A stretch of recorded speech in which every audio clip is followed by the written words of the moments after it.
allowed to do that. You sure? Yeah. You know that like after you finish the stream, YouTube publishes the bits from before you press the public button. Are you saying they can hear what we're saying right now? Yeah, Like that we're live? that's right. Hello, welcome to Alt-Swift X and Globar talking about the Dragon Show. If an Alt Swift X crossfig happens, is it like Alt Swift X X Glidus? It's confusing grammatically, Alt Swift X X Xmas. Should we- release a rap album about horny Christmas songs. We've been disinvited from Christmas dinner. Christmas is cancelled. Good work. Oh. Grinchus. We're going to talk about theories about the Dragon Show, Call me everybody. the Glinch. The Glinch, yeah, that's better. Me and the Glinch are going to rank Hot D theories, and we've got some hot theories from the internet, and you can say theories in the live chat, and we're going to tell you which theories are good and which theories are bad. If we don't get around to reading your theory, just assume that it's bad. Yeah, that's probably right. Yeah. Look, I'll be honest, there's a lot more bad theories than good theories. That kind of reminds me of all theories. Yeah. But we've sorted some wheat from the chaff, and we've got some solid S tier gold to discuss today. Maybe. Which one would you like to discuss first, Let's Clytus? top left down. Why not? Aegon the First shenanigans. Who is Aegon the First? I thought that his surname was Targaryen, not Shenanigans. Oh, well, that was his middle name, I think. Aegon Shenanigans Targaryen was the conqueror who conquered the things that needed to be conquered. I mean, I guess they didn't need to, but he sure went and did that. Yeah, he seemed to feel the need. And Hot D would have you believe that the reason why Aegon murdered all those people and made himself the emperor of a continent was because he really cared about helping people. He was actually mainly motivated by the environment. Climate Yeah. issues. Paper straws. Yeah. Don't use those ring pools on beer cans. Yeah, and, banning one-use And plastics. conquering a continent with dragons. Yeah. What a guy. He must be great. But Hot D says that he did it because he had a dream about White Walkers, and he was so spooked by his dream that he decided he had to unite the continent to defend against the White Walkers. Is that the truth, or is that just what you would say if you wanted to be king? I feel like it'd be a pretty good PR campaign. Although it's not actually a PR campaign, because according to the show, he only told his son Aenys. Yeah. It's not actually a propaganda thing. It's just like, hey kid, here's why it's important that we remain in charge. Yeah. That's actually a really strong argument. Like if it's a purely self-serving thing, they would have told more people than just the Targaryens and their heirs. There's an argument to be made that he did tell Torrhen Stark. Yeah. It's not entirely relevant though, because it's like the difference between telling two people and telling the entire world. I would love to know why he felt the need to keep the prophecy secret. My gut reaction is like, people would try to take advantage, use it as leverage in some way, but that's not very. There's not too much going on there. I think the whole concept that like you'd think that fortifying the wall. I mean, there's a whole thing about like Jaehaerys' wife, Queen Alicent, was keen on giving the Night's Watch more land, the new gift. Yeah. So, but like, is that really going to help stop the White Walkers? Probably not. The Night's Watch just has some more livestock Cool. in that land. Or what? It's land where that like are there like villages in the new gift that are paying taxes to the Night's Watch? Is that the situation? Well, the Northmen were upset about it, so you'd have to think that there was some value to that land. Yeah, it's never very specific about what they do with the land. There's one reading of the text that has it that, like, Alicent was less interested in giving land to the Night's Watch and more interested in taking that land from the north for, tinfoil reasons. Because she was angry about the right to First Night? Yeah, and that they may have been giving their bastards to the White Walkers. Right. Yeah. That little Nightfoot situation. Yeah, you know the one. We've all been there. Number one tourist attraction north of Winterfell. Yeah, because that is a thing that I actually think is very convincing. The idea that the castle of the Nightfoot was created for the purpose of giving babies to the White Walkers so the White Walkers can reproduce. I mean, there's a gate underground with a weirwood mouth. Yeah. It's like, what else could you interpret that as other than being devoured by a god? And the Nightfoot is where the Night's King arose and was said to, quote, like, make dark sacrifices to the others, and he married what appeared to be a white. So, like... So, I think that's actually quite a good theory, that Queen Alicent, the wife of King Jaehaerys, when she visited the Wall, she found out about White Walker sacrifice at the Nightfoot, and... did a bunch of things that kind of were a reaction to that. Yeah, and then ... George hasn't written this part yet. Yeah, it does feel like that sort of thing is going to be pertinent to, grander things in the series. In terms of Aegon shenanigans in, making the whole thing up, I think that's kind of ridiculous because, I mean, it'd be so crazy to make that up and then be right about it. Yeah, that's true. Yeah. Like, what are the fucking odds? Yeah, so the theory we're contemplating here is that Aegon I completely made up the whole idea of a White Walker prophecy, and the Azor Ahai Prince that was promised prophecy is all made up by Aegon. As like an excuse to conquer... As an excuse to conquer the continent, yeah. I mean, the trouble is that, we know that Rhaegar had dreams. And Aemond had dreams. And Daeron had... Possibly, I mean, Daenerys has visions and dreams. Yep. Melisandre has visions. So I think it's more when you factor in the trend of Targaryens doing prophetic dreams. I think it's more easier, some would say, to buy into that it actually was a prophetic dream of Aegon's. Yeah. I think given what we know about Targaryens, it makes perfect sense that Aegon would have had a dream. I guess what is more plausible is that he made up the bit about Targaryens being the prophesied ones specifically. And that ties into the ending of Game of Thrones Season 8, right? Because I haven't seen it. Yeah, I skipped that one. I wish I skipped that one. Because it is Arya Stark who has fulfills the prophecy. Targaryen blood. Who is maybe the only character in this entire series who is not theorized to secretly be a Targaryen. Well, hang on. I'm going to do a theory. Uh-oh. No, I mean, there's a very slim chance that they have a drop of Targaryen blood that I won't get into why. Yeah, well, we might get to that. We may get to that later. But I mean, there's also the theory that if Mance Raider is Rhaegar... Oh my God. That's a theory. If Mance is Rhaegar, and when Mance came down to the feast at Winterfell, which is canon... Mance, who is Rhaegar, went to Winterfell. And at that feast, if he hooked up with Catelyn, then Arya could be hang on. Rhaegar Raider's daughter.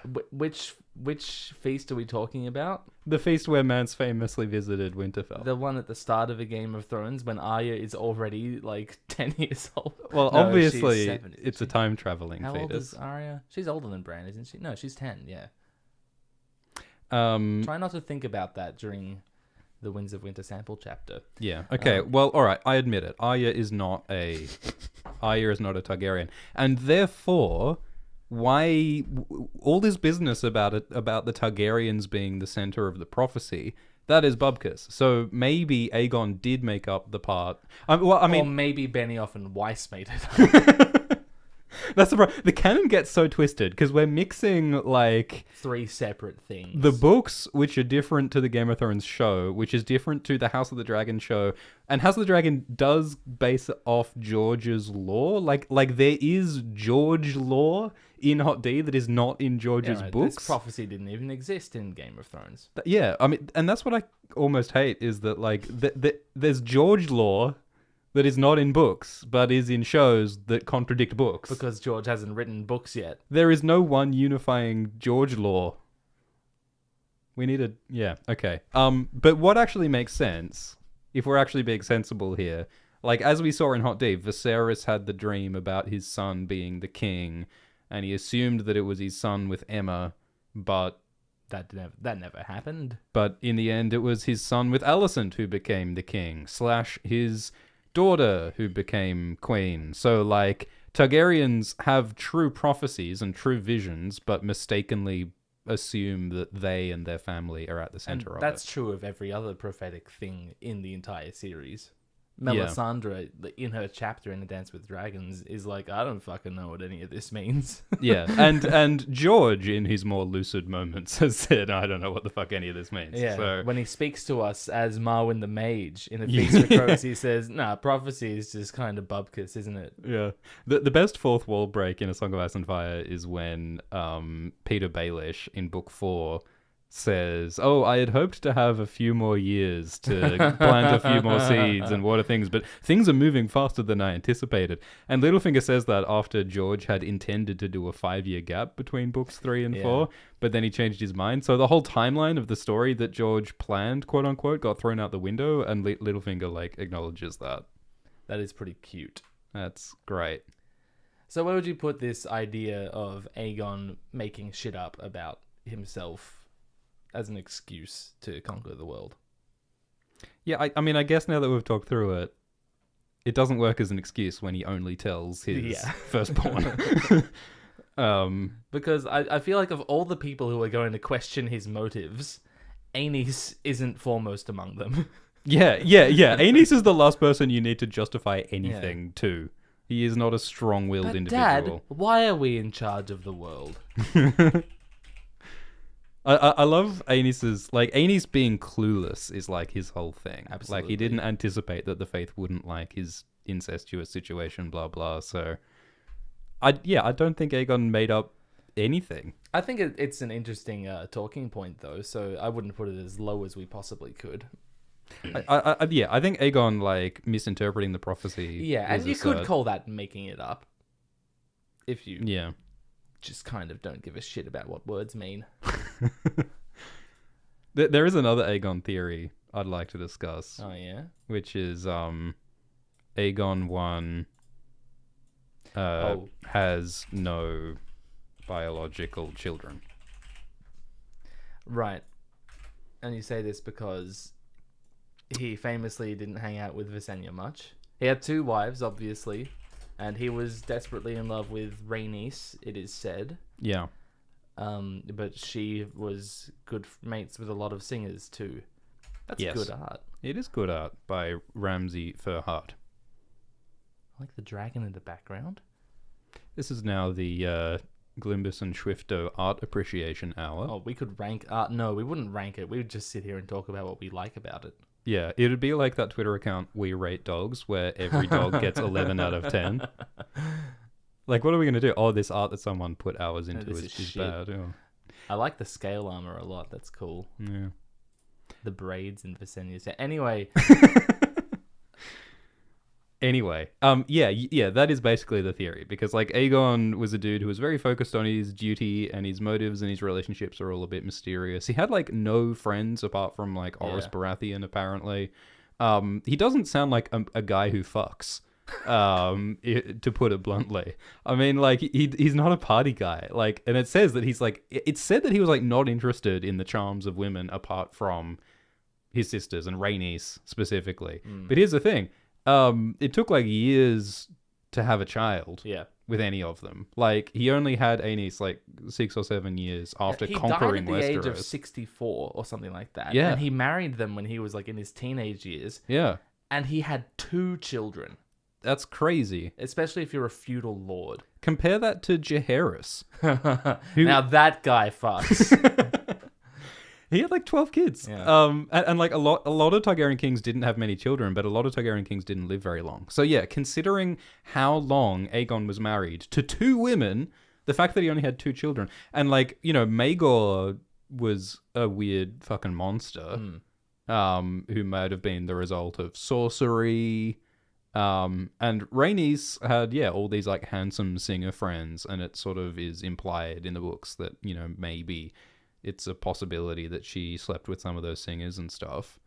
You know, like in a similar way to Rhaenyra. Like Rhaenyra in Hot D needs to produce an heir, so she has sex with Harwin Strong instead of Laenor, who's incapable of getting her pregnant. So maybe it was a similar situation with Aegon. And the reason I like this theory is like the irony of the man who started the dynasty, the man who conquered the continent, could not produce children of his seed. There's all this talk of legacy and blood, and it got messed with like immediately. Yeah.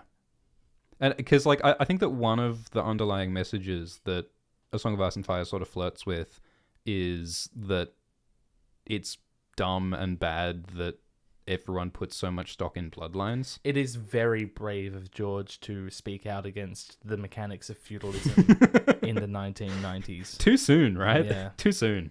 Let it breathe, George. Yeah. So I think that the moral of the story can't be, wow, these Targaryens sure are great and important and should be in charge by virtue of their blood. So wouldn't it be great if the guy whose bloodline everyone is so proud of was not actually the father of his children? The thing I like about this theory, and a lot of other theories, is that there's absolutely no way it'll ever get confirmed or denied. Well, until the Aegon the Conqueror HBO Max original 5-season epic begins, co-written by George R. R. Martin. No. You saw they were talking about the Snow Show. The what? The Snow Show. Never heard of it. Could they see the art we were talking about? Oh, shit. All right. We'll correct that for next time. Everyone thought that we were like doing a bit talking about art that no one could see. Oh, that's funny. Yeah, this is the art we were talking about. That's good. We could have made up anything.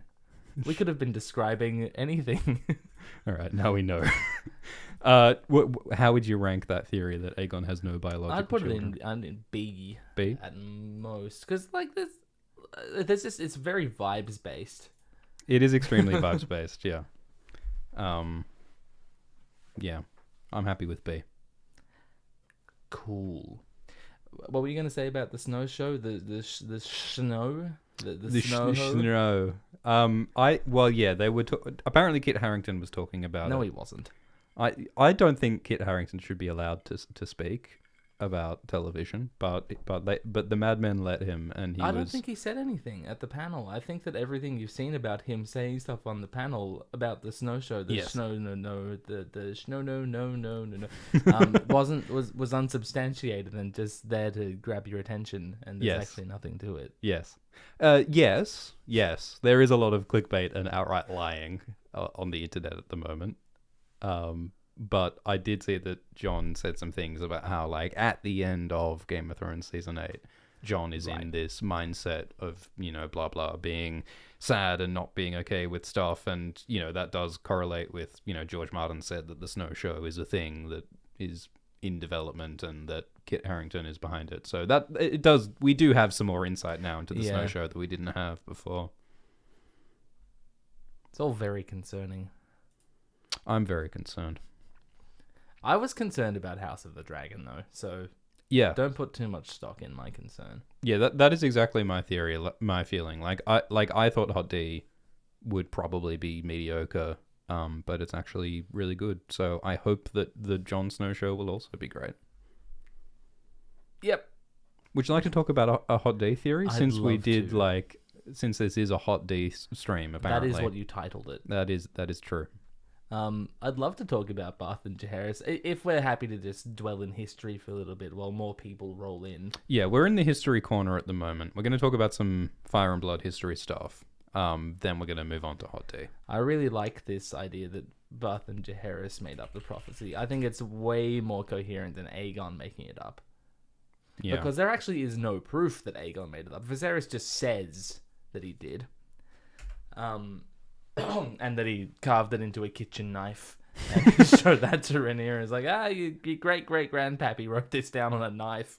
And the fact that he wrote it down on a knife and it's only visible when you put the knife in fire.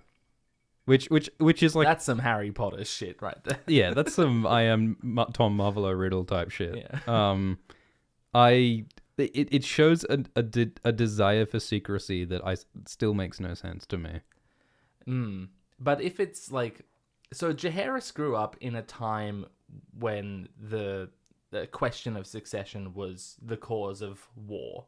Yeah. Right? So I think it makes sense for him to invent a secret that would more readily bind the family together. Yeah, Jaehaerys was the conciliator. He was the unifier. The whole challenge of his realm was to hold the Seven Kingdoms together and create a bit of stability after the bloodbath of Aenys, Maegor, etc. And one way to do that would be to make up this idea of, Aegon had a dream and a prophecy and we need to fight the White Walkers, so you all need to support my claim and my children's claim because I'm so special and important. Yeah. And Barth was a nerd who Jaehaerys was mates with, and he made him Hand of the King, and Barth was really clever and knew all these things about magic. So maybe like Barth read some old Valyrian scrolls and adapted them into this idea of the prince that was promised is a Targaryen and blah blah. Because obviously the prophecy has some basis in fact, as we said, because the White Walkers are real. Just maybe the idea that Jaehaerys' line and the Targaryen line is what's important was made up, maybe. I think that's a cool idea. That's a cool and fun idea that hangs out with interesting people. Would you say it hangs out with Aegon has no biological children? I'd say it B2? hangs out with people slightly cooler than that. Do you think that's an A-tier theory? I mean, like, in terms of being true, no. But in terms of being cool, yeah.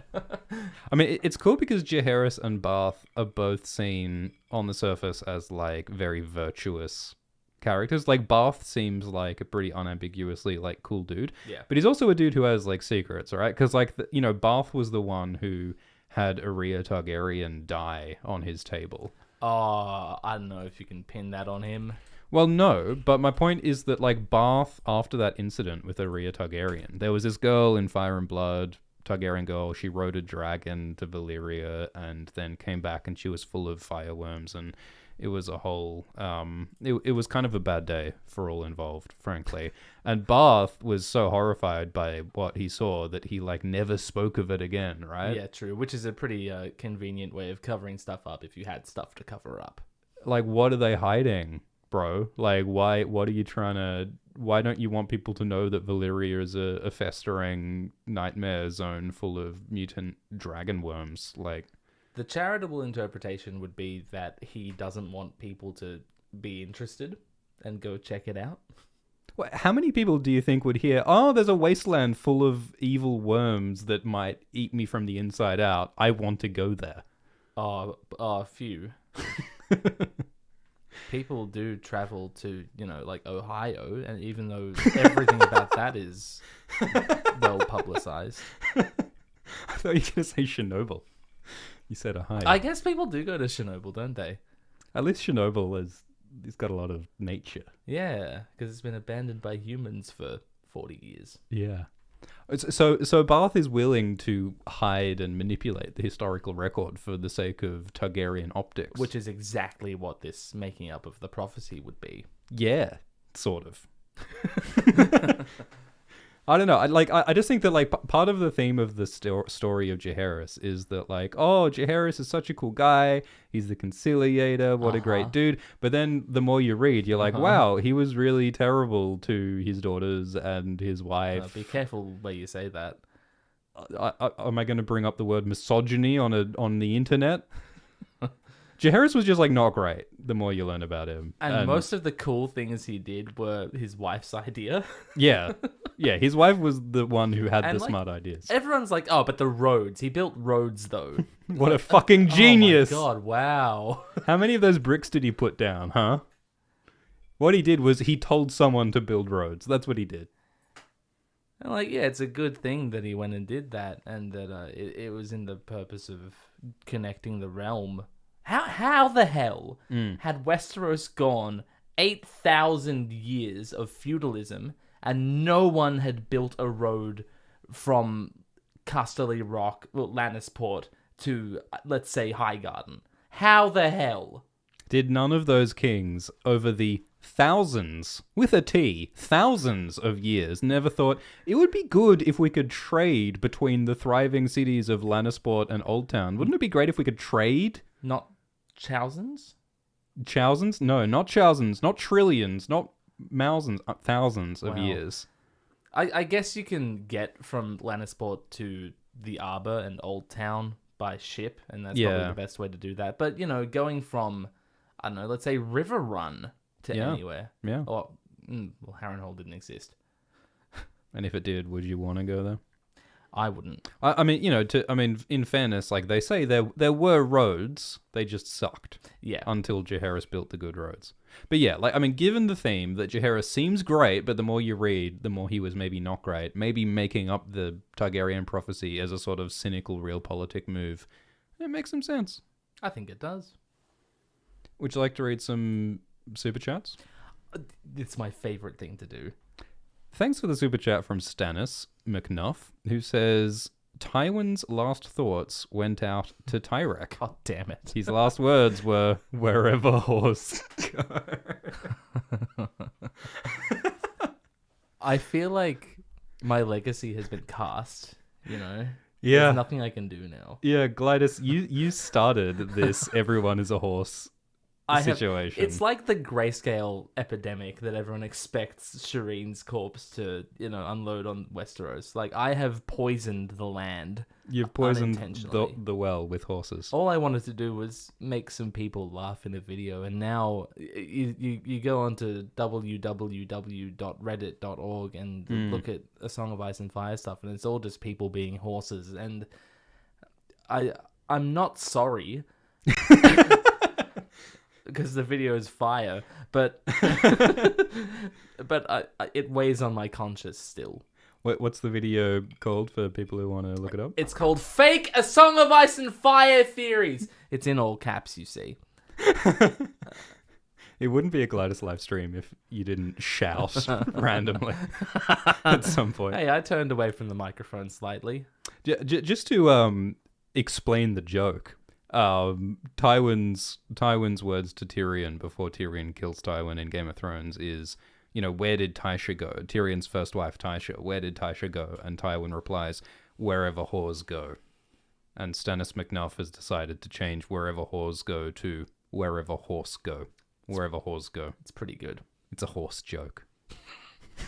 Horse humor. Oh, I always love a bit of horse humor, don't you? yeah. Bit of horsing around. Hey, all right. Thanks for the super chat from Saverna, who says, new theory, A Song of Ice and Fire is made up to keep the line of Targ kings in line. Isn't that basically what we just talked We've about? been talking about that for half an hour. But thank you for telling us. Thank you for the super chat from Smithy, who says, how do you guys feel about show Larys? I feel he's been a little bit more of a mustache twirler than I was expecting. I don't know if he's specifically twirled any one mustache. Yeah, I mean, they've tried to play him subtle, but he also does come across in the later episodes as cartoonishly evil, giving I think I agree, the part when Larys literally gave a speech about how love is for suckers and patricide is for cool dudes. When he gave that particular speech, yeah, it was a bit over the top. Yes. I don't think it's wrongfully over the top though or anything like that. He's definitely more he has more screen time than he did in the book. Right? Yeah. They had to do something. Did they have to do this? Probably not. I think the reason why overall it works is because he has such a clear, like, psychological situation going on. Like, at the Game of Thrones convention, Larys's actor, Matthew Needham, he needs the ham. And he said that, like, Larys, looking at Alicent's feet and stuff was less of a sexual fetish and more of a power thing and making her uncomfortable thing. And like, Needham also talked about Larys being, like, bullied for his disability as a youth, and so now he sort of wants to punish the world for it, was sort of what he was saying. Which they don't tell you at all in the show, but, like, I think that was our guess of what was going on, you know? Basically like, called it last time. Yeah, like, that's sort of the vibe you get, that for whatever reason, this is someone who feels hurt, and so he has learned to manipulate people and screw people, which I think is a Littlefinger thing. I think that's what Littlefinger is in the books. And he also is, like, over the top, cartoonishly evil at points. Chaos is a ladder. Yeah. I mean, you know, it's a bit more subtle in the books. He comes off in the books as, like, a genuinely friendly dude. He's, like, invaluable to politicians in King's Landing, and that's his entire shtick. And then, like, we the audience know what he's up to in terms of, like, all the terrible things he does in betraying Ned and so on. But then, like, the more you get to know him through Sansa, it's like you really see how deep the fucked up machinations of his mind go. Yeah, which, you know, is why these books are great, because it's you really do have to dig, and the more sort of layers you peel back, the more fucked up you realize Littlefinger is. Whereas in the show, they just like dialed it up and made it really obvious. Whereas and also way simpler. Yeah. God, I disliked that show. Thanks for the super chat from Austin, who says, George R. Martin says he has 500 pages left to write. Is it time for all of us to give up? I mean, if you've made it this long here's what I think. If you've made it this far without giving up, why bother now? Just keep going. You're fine. But to all the people who have already given up, yeah. Yeah, I think everyone who has made the decision to stop waiting for wins has made the right decision. But if you are still on the wins train after 11 and a half years, I don't think there's any getting off the train at this point. The sunken cost fallacy. That's right. And I mean, Glidus here is sworn to eat the Winds of Winter when it comes out. Mm-hmm. So there's no getting out of that for him. I want him to write 1,000 more pages. I'm hungry. Yeah, and that is true. George R. R. Martin did recently say that he has 500 pages, but I think that's manuscript pages, not novel pages, right? Yeah. So, what he said earlier in his blog was that he's about 3/4 done through Winds. So we've only got 3 more years to wait. He also said that 2020, I think, was his most productive year on Winds ever. So I don't know. If we connect all those dots, at the risk of repeating what I've said for the last 5 years straight, it sounds like, based on what George has said, it may be out in the next few years. Like, it'll probably be out in the next few years, is the impression that I get. I think he's kind of taken the ethos of not committing to deadlines anymore, which you reckon? I believe is commendable. Well, yeah, if you take... You would. Yeah. Shut up. If you, like, look at blog posts from years ago, he's giving dates, you know? He's saying, if I don't show up to Worldcon at New Zealand, with a copy of the book, you can imprison me above a lake of acid or whatever. Whereas now he's like, I've got, 3/4 or so, whatever. He's giving us updates, but he's not committing to times anymore. Yeah. George has said that, like, he's learned not to give ETAs because people just shout at him when he blows past the ETA. And this is a good piece of advice for anyone in any creative medium. Yeah. I think that deadlines are a quick path to insanity in a lot of creative situations. So yeah, I mean, look, maybe I'm crazy, Austin, but I think there actually is some hope that it'll be out in the next few years. I think that there's a danger that George will get too involved in the 17 upcoming Game of Thrones spin-off shows. Yeah. Like Snow and 10,000 Ships and the 9 Voyages of Corlys. I think that he basically wrote fuck all for the duration of Game of Thrones. In the time Game of Thrones was on the air, I think he did not write very much in those 8 years. Well, he certainly wasn't very productive. We know that, Yeah. or it would be done. But I mean, he has talked in his blog about like stuff that, you know, like progress that he made over those years. It's not a whole lot, but he has talked about like, you know, POVs that he's done. Yeah. And But you said earlier that he once mentioned that 2020 was his most productive year by far, and I think the two factors in that are COVID and Game of Thrones not existing anymore. Yeah, he has said that the distractions of the shows being on take a lot of attention away from wins. Yeah. Anyway, yeah, look, we will drive ourselves insane trying to legislate this. I think wins will come out, but we don't know when. Thanks for the super chat from Sukiyakari, who says, Mance Rayder isn't Rhaegar Targaryen, he's obviously Lan the Clever. I think there are actually some cool comparisons to be made between Mance and Lan. Yeah, there absolutely in the are. same way as there are between Mance and Bael the Bard, because they're very similar stories. They're clever tricksters who infiltrate places through tricksy cunning. That's it. Lan the Clever died thousands of years ago, though. And Rhaegar died like 20 years ago, so I don't think Mance is either of them, really. I think that they are archetypes. Yes. Because, like the Bael the Bard thing is a story about, what was it, a wildling who infiltrated Winterfell and hooked up with the Stark's daughter and got her pregnant and left some blue roses in her place. Which is...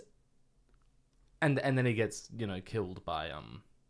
Oh no, I'm thinking of the Night's King with the Stark Brand and of the King Breaker. Wildlings, Yeah, different story.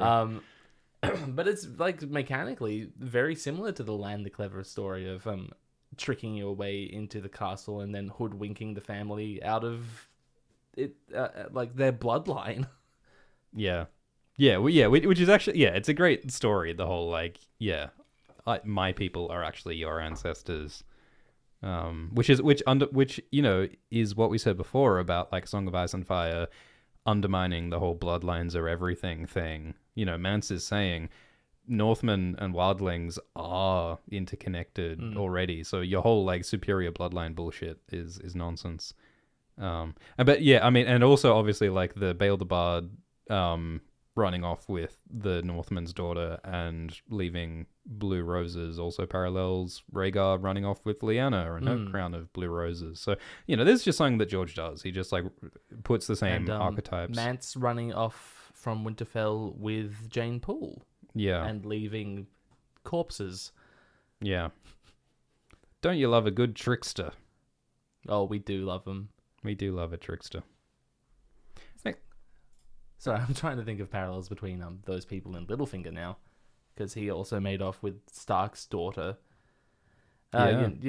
George only writes a couple of stories, and he writes them 100 times.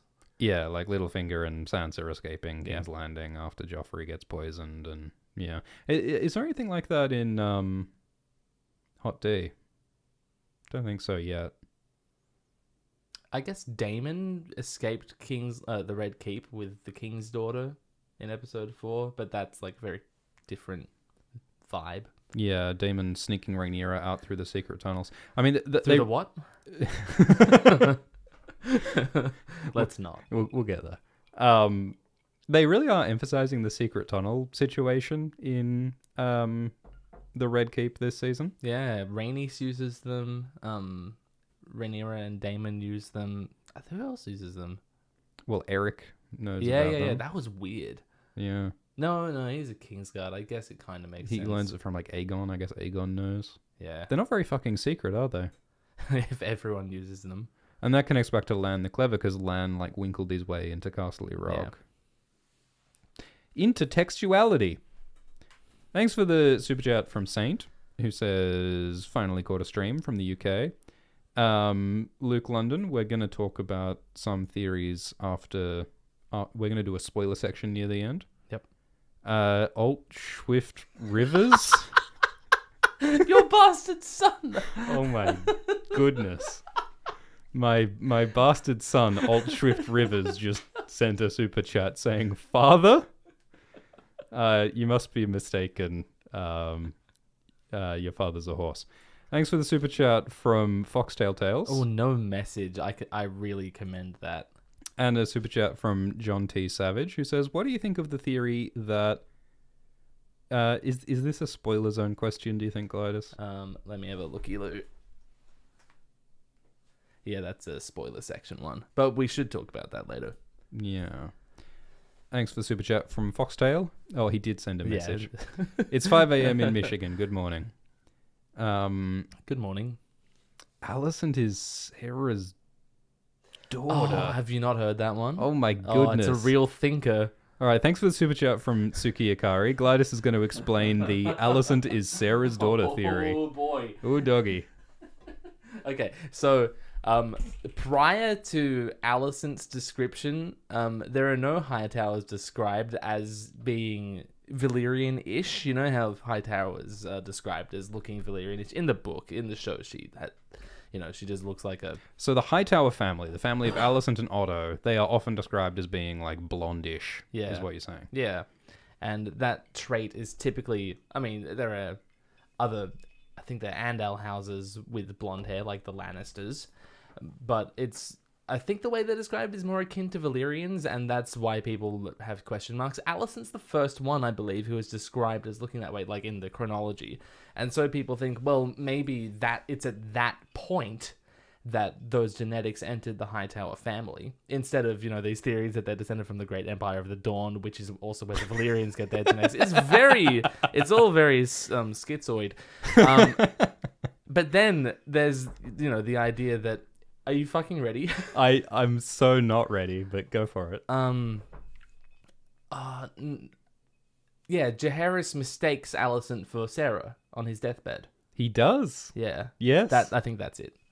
Wow. So yeah, right. So Alicent looked after the old King Jaehaerys in the books before Hot Day, and Jaehaerys mistakenly called Alicent Sarah, which was the name of one of his dead daughters. 30 years later, Viserys mistakenly calls her Emma.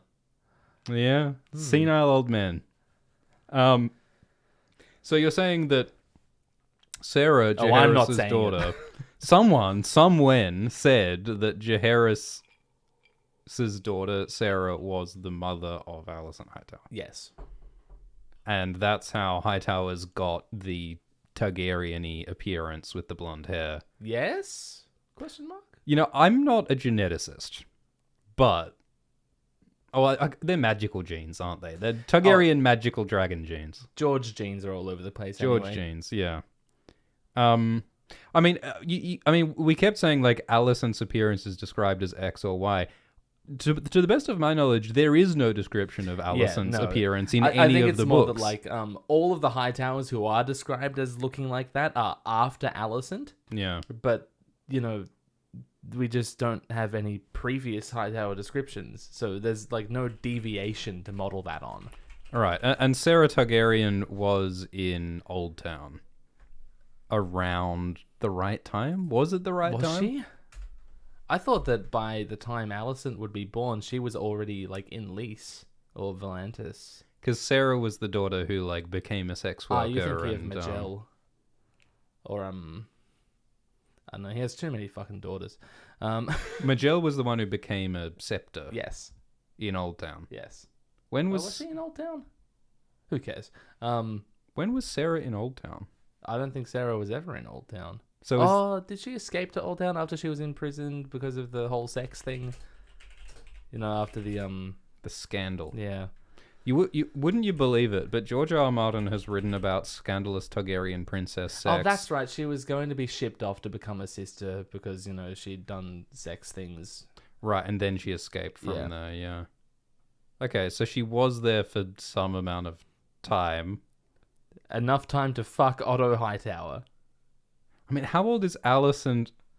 In the books, Alicent is like 30 or 40 at the time of Hot D. Yeah.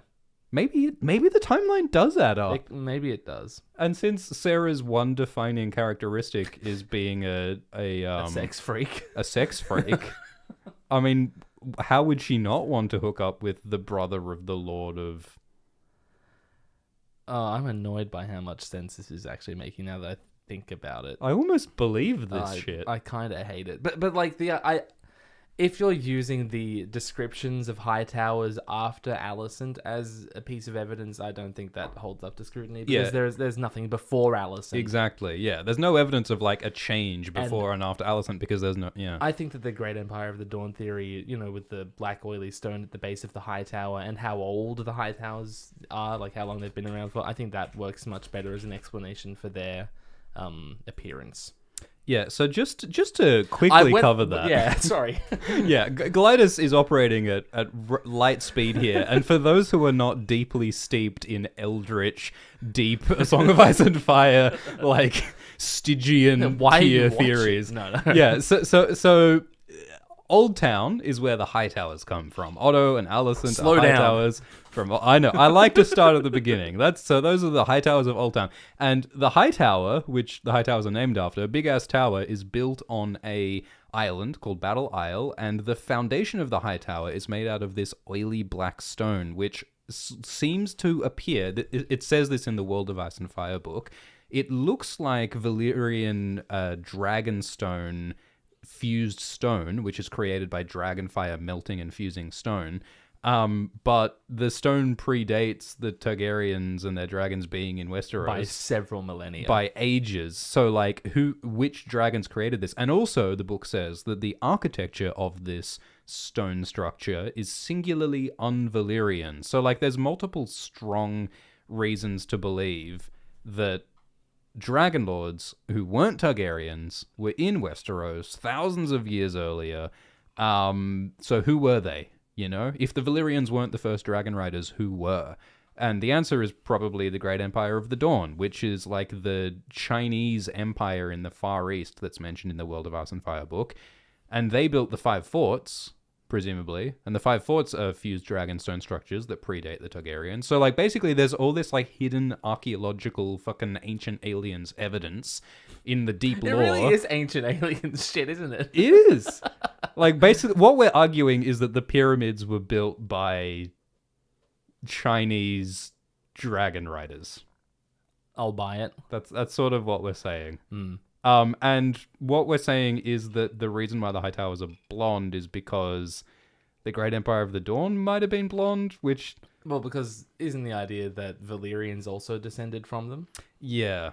I mean, the idea that, like, Azor Ahai, like, the original hero who saved the world was like, the Bloodstone Emperor and, like, of the Great Empire of the Dawn. There's a lot of, like, overlapping, confused theories. I also like the theory that the Danes are descended from the Great Empire of the Dawn. And they're even more strikingly Valyrian-ish. With the purple eyes, and they have the sword that's called Dawn that might have been the original Lightbringer. It's supposedly made from a fucking asteroid. Yeah, so there's a lot. There's a lot, but maybe maybe Alicent is half Targaryen. I don't think I like it that much. Should we put that on the list? Yeah, let's put it on the list. Yeah, you guys are welcome to suggest stuff, and we will put it on the tier list if we get to talk about it. There's a tier list, by the way. There is a tier list. This is a theory stream. Yes. Hyper laser-focused live stream. So the theory is Alicent is... Just say Sarah's daughter. Sarah Targaryen's daughter. Look, it's not a A-tier theory.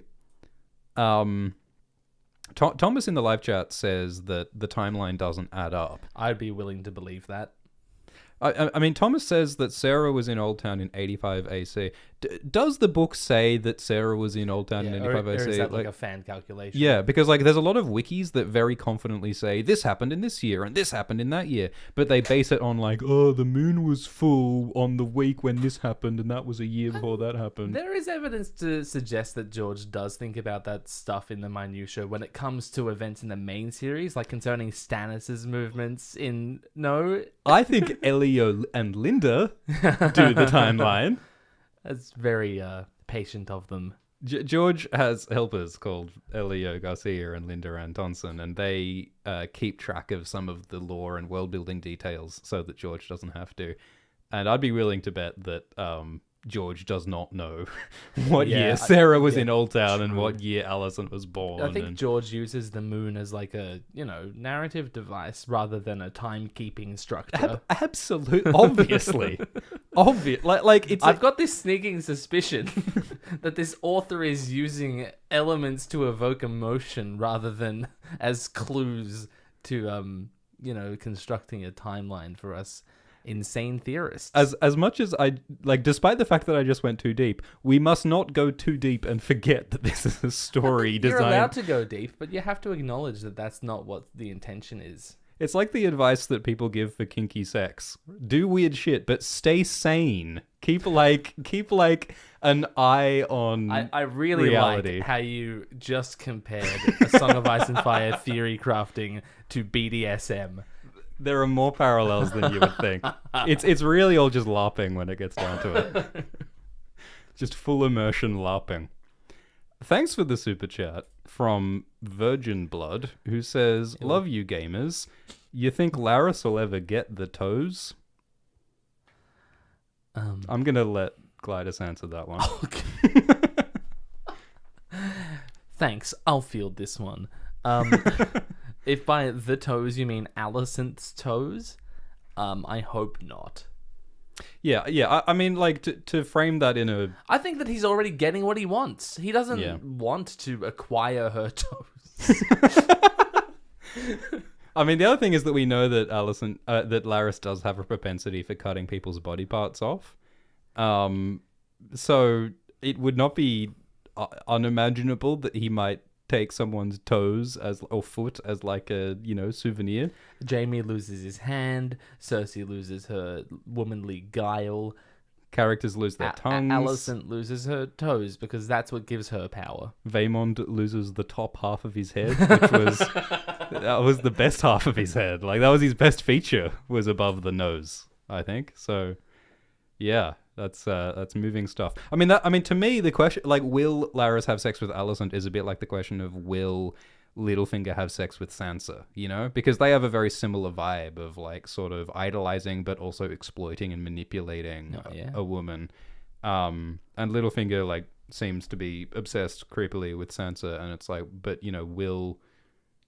having what is the end goal in Littlefinger's head with his relationship with Sansa? Does he think that she's going to fall in love with him and they'll have 10 redhead babies? Like, what exactly is the if it end was goal just here? To fuck her, he definitely could have just done that already. I think that it's more complicated than I don't know if they... I think it's like a dog chasing a rabbit and it doesn't know what to do when it catches it, which very gross metaphor. Oh god. But that's the fucked up psychology that's going on in like Larys and Littlefinger's heads, I think. So yeah, what will those relationships culminate in? Nothing good, I'm sure. Thanks for the super chat from Nicodemus, who says Caraxes is 2 dragons and a wyvern in a costume. Like a pantomime. Like Vincent Adult Man. I don't know about this. Do you think that the wyvern is like the snaky neck part? And that's all we see of the wyvern? Yeah, it would have to be like... it's like a baby dragon at the back, and that's why he's got his goofy, like, back wings? Oh, yeah. It's, 3 sets of... don't think about it too much, because it's a bit of a human centipede situation. Yeah, of course. A dragon centipede. I could believe that Caraxes is a dragon centipede. Maybe let's move on. Maybe. Thanks for the super chat from Patrick, who says, how do you guys... thought they used the Song of Ice and Fire prophecy? We've already been talking about the prophecy, haven't we? We're like... Yeah, go back in the live stream to the start. Yeah. It's interesting to think about, like, you know, which parts are true and which aren't. Because every prophecy in this story, including, like, Viserys' dreams, are, like, partly true, but not true in the ways that the dreamer thinks they're true. So yeah, like, it's reasonable to think that Aegon may have had dreams about White Walkers, and that spurred him to action, like several other characters, like Rhaegar. But, like, did he make up the parts about Targaryen supremacy being part of the deal? I've warmed to it a little bit. Yep. Would you like to talk about another theory? Let's. Which one would you like to discuss? Oh, the Jace is Criston's son one. Let's do it. How exciting. So Jace is the firstborn son of Rhaenyra Targaryen. Looks like a strong boy, doesn't he? Yeah. I could take him. Do you think you could defeat this child in a fight? How many... Let's rank the characters by who we think we could beat in a fight, starting with the children. Young Jace I could definitely take, yeah. Luke is a toss-up. So the theory here is that that I don't know. As far as I'm aware, Rhaenyra and Criston only did the deed once, and that was years before Jace happened, right? Yeah, a little bit before it happened, before he happened. Yeah. Oh, how cute. Yeah, he was born during the time gap. The time gap is 10 years. Jace is how old in the 6th episode? I don't think he was born that long into her marriage to Laenor. Yeah, so Rhaenyra and Laenor got married at the end of episode 5. Yeah. And then Jace appears after the gap in season 6. We don't know exactly how many years. We don't know exactly how old they are. Was there a time gap between episode 4 and episode 5, though? There is a very brief one. Yeah. Like, it's basically right away. So, okay. So like, there's nothing completely explicit in the show that says that, like, it's impossible for Jace to actually be Criston's child. Because, like, you know, Rhaenyra was given moon tea to prevent pregnancy, but it doesn't show us whether she drinks the moon tea. Or if she ever fucked Criston again. Yeah. You can kind of see in Criston's behavior towards the end of episode 4 that this stuff is already on his mind. That he doesn't really want to continue unless she can commit to him. Yeah, which she does not. So yeah, I like it. I think it's an interesting idea that, like, what if they continued the relationship in some form? But, like, I don't. That's not really what they were going for in Hot D, I don't think. No, I think the show tries to make it very clear that they are all Harwin's sons. Yeah. Because, like, you know, Jace being born, like, especially in the books, it's like he's got the pug nose, he's got the dark hair, he's got the strong features. So, like, certainly in the book Fire and Blood, I think it's pretty clear that Jace is Harwin's child, not Criston's. But it does make for a fun irony. Like, all of the scenes about... Because, like, you know, in this scene where Criston is...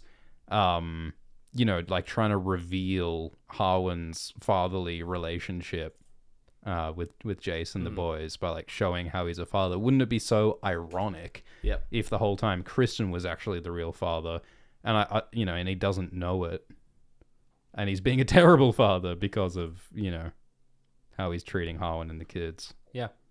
And I mean, you know, we could see similarities in, like, Jace and Criston's personalities, right? Like, one of the things that I think is interesting in Hot D is how they've shown Jace to be a little bit aggressive with Luke in training. Jace seems like kind of a dick in a way that reminds me of Criston, right? Yeah. Who's also, like, hot-headed and violent. Look, it could just be older brother vibes. Like, it's one explanation among a few you could muster up. The second son theme. We see him become more aggressive once Daemon is in his life. Yeah. Because when we see them as kids, like, he doesn't do anything to Luke. They get on perfectly fine. And they seem to get on perfectly fine here. It's just like in that training sesh where he acts aggressive towards Luke. But that's the same arc that Criston goes through, right? Because when we first meet Criston... Yeah, I guess he is a noble little boy. He seems to be just this handsome, dutiful, competent, He's like hardworking an dude. archetypal white knight. Which is very similar to Jace's vibe when he's like, I'm going to try really hard to learn Valyrian and I'm going to train and I'm going to be dutiful. Like that, I think it's a very close parallel. Young Jace and early Criston. And the way that they both become more violent and unpleasant as the season goes on. They have parallel arcs. I suppose, but the timeline. I think you've really got I think it's going to be really interesting to see what they do with Jace in season 2. Yeah. Especially like when he learns that his brother has been murdered by Aemond. Yeah. Yeah, like are Jace and Rhaenyra both gonna like turn hard towards violence and vengeance and anger? Or I don't know, maybe Jace will have a level head. You've got to do some tortured things to the timeline to try and make Jace into Criston's son. Like it's possible, but it's just obviously not what they're going for. Yeah. I wonder if they're gonna do a Jon Snow thing with Jace, when he finds out about his family members dying.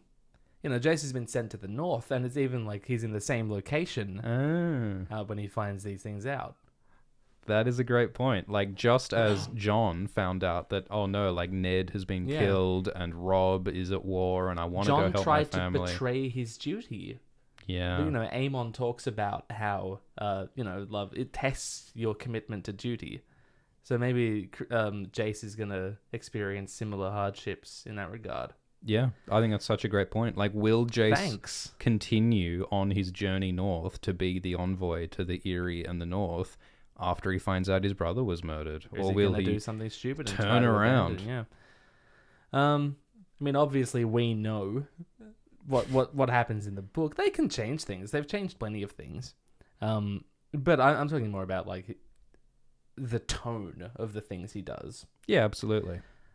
Yeah, because we know the big plot points, but there are layers and layers of like emotional motivation and reaction and relationships that are creations of the show for the show. Thanks for the super chat from Roland, who says, which of the dragons are horses in disguise? I worry that other creators on this platform are being met with this kind of message because of me, that because of the joke I've started, everyone else has to deal with it as well. Yeah, the only thing more chaotic... I worry that David Lightbringer reads super chats that say the same shit. Yeah.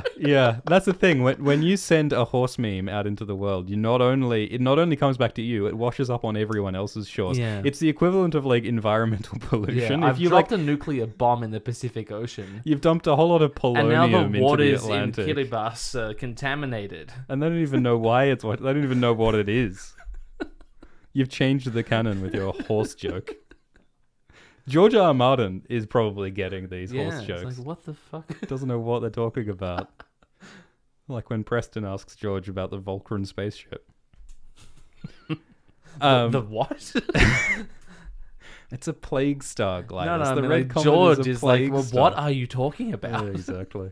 I don't remember that. How do you want to rank Jace's Criston son? It's fun, but very unlikely and clearly not what they're doing. Yeah. So yeah, C's fun. Yeah, we really need like a multi-axis of like how likely it is to be true versus how much we like it. We did do that, If only someone had thought of that over a year ago. Why didn't we use your multi-dimensional axis again? Let's rank the thing. Oh my god, is that your Ulshift X voice? No. In book 4. There we go. No, that sounds more like that wanker Ulshift X. That doesn't sound like me at all. What theory do you want next? You don't want to do more super chats? Thanks for the super chat from Lost Found, who says that Ashara is actually dead and isn't Septa Lemore. That's a pretty wild theory. Yeah, I don't know what you're basing that off. Do you think it's possible that Ashara Dane is actually just Ashara Dane? There's no textual evidence to support this kind of claim. I think everything in the text points to her having faked her death, run across the other side of the world. to participate in someone's harebrained scheme to put someone on something. It's the sensible thing. Yeah. Ashara is a character who died a few years before, well... She's in the fridge. Yeah. Accept it. She's someone who died after Robert's Rebellion, and George reportedly said in a conversation to someone that Ashara's body was never found. And is that the only source on that? yes. Oh. And so that person reported George saying that to the So Spake Martin archive on Westeros.org, and then someone put that in the Song of Ice and Fire wiki. And now it's fact. And so, like, legions of, like, theories and stuff have been crafted about Ashara secretly surviving and becoming some other character with some other plan. And so much of that hinges on George allegedly saying at some point in the 90s that Ashara's body was never found. Which, and even if he did say that, it doesn't, like... it doesn't mean that she faked her death and ran away. Plenty of people's bodies aren't found. it would be surprising if her body was found, considering she jumped off a tower into the sea. In, like, a raging part of the sea, isn't it, too? Is it? The Torrentine. I mean, it's called the Torrentine. Yeah, that's true. It's not called the Gentle Teen. Yeah. It's not called the Chill Teen. What's that, like, lazy river ride in the water parks? It's not that. No, it's not that. Starfold is not located at the precipice of a water park. All right, I'm glad we've established that. Would you like to discuss the Larys-Harwin Sith situation? All right, I bet people have been looking at that, wondering what the hell we're on about. So this is an idea we thought of minutes before going live. Yes. So, you know, everyone reckons, not everyone, but lots of people reckon that Larys Strong is a green seer because he can, you know, fucking go into rat heads to see what they're seeing. Because he knows things. He knew about the moon tea. He knew about, like, it seems goings-on. Very difficult for him to otherwise actually know without any magical means. And where did this come from? I think we were confusing each other about how he became a green seer. Well, no, I was arguing at the time that Harwin must be a skin changer because he warged into Corlys. No, here's why. Because this is a whole other side theory. So Harwin, in one of the episodes, makes a joke to Rhaenyra. Should episode we get 6, the I guess. Charlie Day pinboard up? yeah. Pepe Sylvia. Yeah. So Harwin made a joke to Rhaenyra, I think in episode 6, where he's talking to his little baby Joffrey Velaryon. And he says to Joffrey Velaryon, sleeping in front of the commander of the city watch. Yes. Terrible lack of respect. That was an incredible, yes. It's really not. He is Australian. Just like that. That's what Harwin says. He makes a joke about being asleep on the watch. And then Corlys, in episode 10, makes almost the same joke to Rhaenys when Corlys wakes up from his fever and he says, I've had men whipped for sleeping at their post, but you are no man. He says something like that. Which I think it's very weird that they gave an almost identical joke to two different characters in this one season of TV. So therefore, the most logical explanation for why they both made the same joke is that Harwin, when he died, Harwin must have been a skin changer because how strong are first men, and first men can be skin changers. So his soul, his mind, went into the body of Corlys when he died, which is something that can happen in the prologue of Book 5. Varamir tries to take over Thistle when he dies. It's a thing that can happen. So therefore, Harwin Wait. So you're not only saying that Harwin was a warg, but also an extremely powerful warg, because Varamir Sixskins is like a Giga Chad warg. He wargs like a billion different really strong animals. Yeah. Oh, that's why he's called Sixskins. Yeah, because he had 6 animals. and And what do you think they called him before he had 6 animals? Probably 5 skins. What did they call him before that? I imagine at some point he was Varamir 3 skins. What about after that? So you're saying that Harwin... Can you just say 4 skins so we can move on? So when he tries to invade Thistle's mind, I'm not saying it. Thistle manages to resist him. Yes. And Thistle is, she's not a decrepit person, but she's not like the strongest person in the world. I guess Corlys also isn't the strongest person in the world because he's kind of old. But... And also, the context, Varamir was dying when he tried to take over Thistle. Was Harwin not dying? Well, he wasn't on fire. He was, like, surrounded by a burning building. And he's like, well, I'm going to die. Therefore, I better... We see burning rubble fall onto him.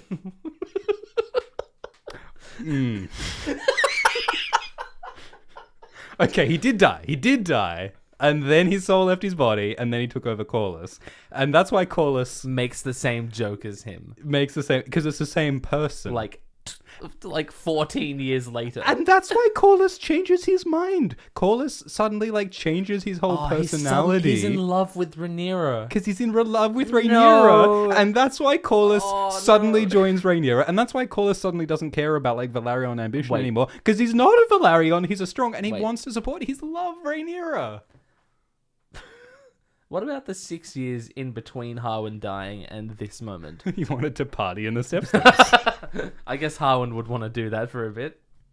Well, you know, some of the horrifying lines in Dance about, when you take when you go into the body of a wolf, the wolf's mind is still there alongside your mind when you have your second life, and then slowly, your mind loses the battle to the wolf's mind, and then you're just a wolf.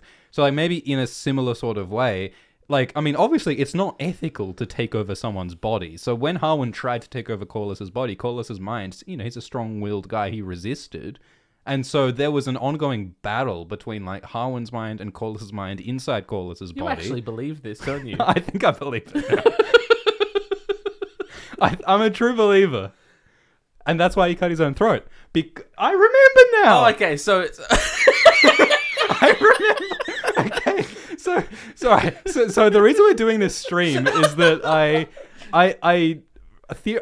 it just came to me. Woke up in a cold sweat. I woke up in a cold sweat with the thought Corlys cut his own throat. And now I remember why. The reason why Corlys cut his own throat is because Harwin was trying to take control of Corlys's mind. Just like Thistle in the prologue of Book 5, Thistle fought against Varamir trying to take over her mind, and she bit her own tongue off, and she clawed at her face, trying to get the thing out of her? She was trying to take Varamir's mind out of her body and to save herself from the control. So in exactly the same way, while Harwin was trying to take over Corlys's body, over 6 years, admittedly, as that battle was taking place in Corlys's body, Corlys, in an attempt to drive Harwin out of his body and to escape Harwin's control, tried to cut his own throat. Corlys tried to kill himself to free himself from the control of Harwin's soul. Man. And that's why he cut his own throat. So that's not true, but I like it.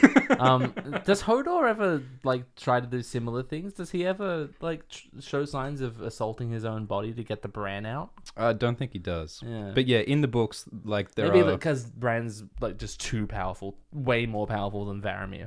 Well, Hodor is not strong-willed. Yeah. Corlys would put up a fight Thistle did. So that's. I need you to acknowledge that this is insane. I'm not ready to do that yet. It's a great display of what you can do with all of the information in this series. This is unironically how people become flat earthers and moon landing conspiracy people. Are we part of a pipeline? Yeah, look, I hope... I always have this delusion that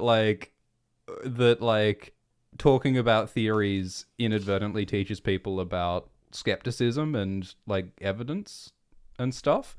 But I feel I did not contribute to the discourse with my Corlys theory just now. No, you did the opposite. I did the opposite. Yeah. We are on a radicalization pipeline to flat eartherism. Yeah, you start with the horse video. And you end up watching Alex Jones. Yeah. Oh boy. So where would you put... Oh, yeah, and then this ties in with Larys-Harwin Sith situation. Yeah, So Harwin obviously is the strongest green seer in history. What? Yeah, You already okay, have yeah. Harwin Horged Corlys there. Oh, okay, Yeah. all right. But you didn't have Corlys cut his own throat. That's a good one. All right. Well, I'll just put that as Yeah, I'm canon. putting that as an S tier. So Harwin is the greatest green seer known to man, and he taught Larys how to also do this kind of shit. And then Larys at one point figured out that he had actually surpassed Harwin, and that's a contributing part of the motivation for Harwin killing, for Larys killing Lionel and Harwin. Because it's a Sith rule of 2. Yeah, the student has become the master. Yeah. Just like. From my point of view, the Jedi are evil. Exactly. So who is Larys's Sith apprentice going to be? Alicent. Oh, so he's going to teach Alicent to warg. You know what? What if it's Aemond? Wouldn't that be cool? That would be super cool. I mean, I think that Aemond is borderline a warg because of his relationship with Vhagar. Yeah. Or do you want to talk about that? Yeah, let's talk. Man, we're really just perfect. The segues. Here. I'm gonna put that in S tier as well. Course. So I think what we're talking about now is that the relationship between Aemond and Vhagar, I think, is fascinating. Vhagar, we have seen, has her own feelings and emotions. Yeah, she refused to kill Laenor until she saw the pain in her eyes. At least that's how I interpreted it. Yeah, I mean, Vhagar at the very least, resisted Laenor's commands and had her own desires, and dragons clearly have, some degree of personality and agency. She chose to let Aemond ride her instead of killing him. And I think Vhagar specifically makes sense to have a lot of will and personality because Vhagar's so old and has seen through so much shit. And Vhagar has had many different riders, which means that, she sort of has, and she's had a lot of time of having no rider. So I think, she has her own personality as much as anyone. Right, because the dragon that's been ridden its entire life is probably going to be dominated by that rider. Yeah. Whereas Vhagar, only like 2% of her life she has spent with Aemond, So Aemond is just not going to be a huge part of Vhagar's... There's way more Visenya and Balon in Vhagar. Yeah. And who is Visenya? A warrior, proud, possible dark sorceress, conqueror, Girl boss. Girl boss. Yeah. And Balon was a cool guy, but he was definitely a warrior. Yeah, and he's probably much less likely to be dominated by Vhagar's will. Maybe he claimed Vhagar while he was quite young as well. We don't know. I don't think we know. Maybe the reason Balon was so brave and angry was because Vhagar's will was making him angry. Because that's sort of what we're moving towards, is the idea that maybe, the riders think they're in charge of the Targaryens, but maybe the dragons are in charge of the riders. And doesn't Viserys sort of allude to that in episode 1?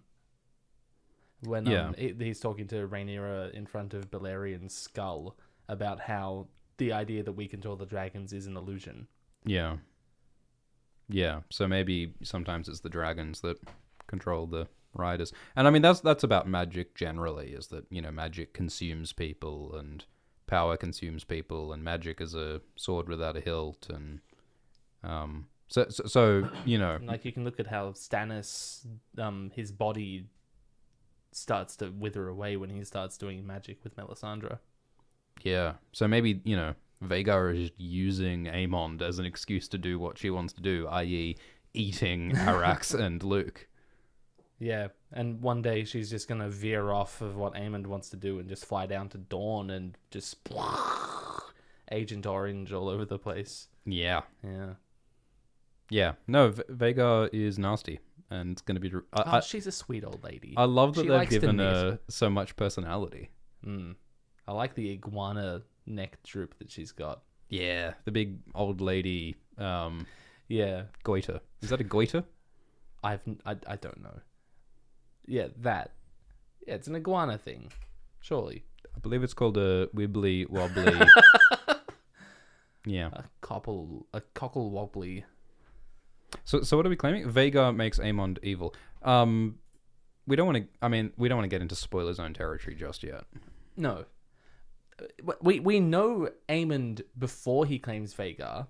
He doesn't do like anything hurtful towards anyone.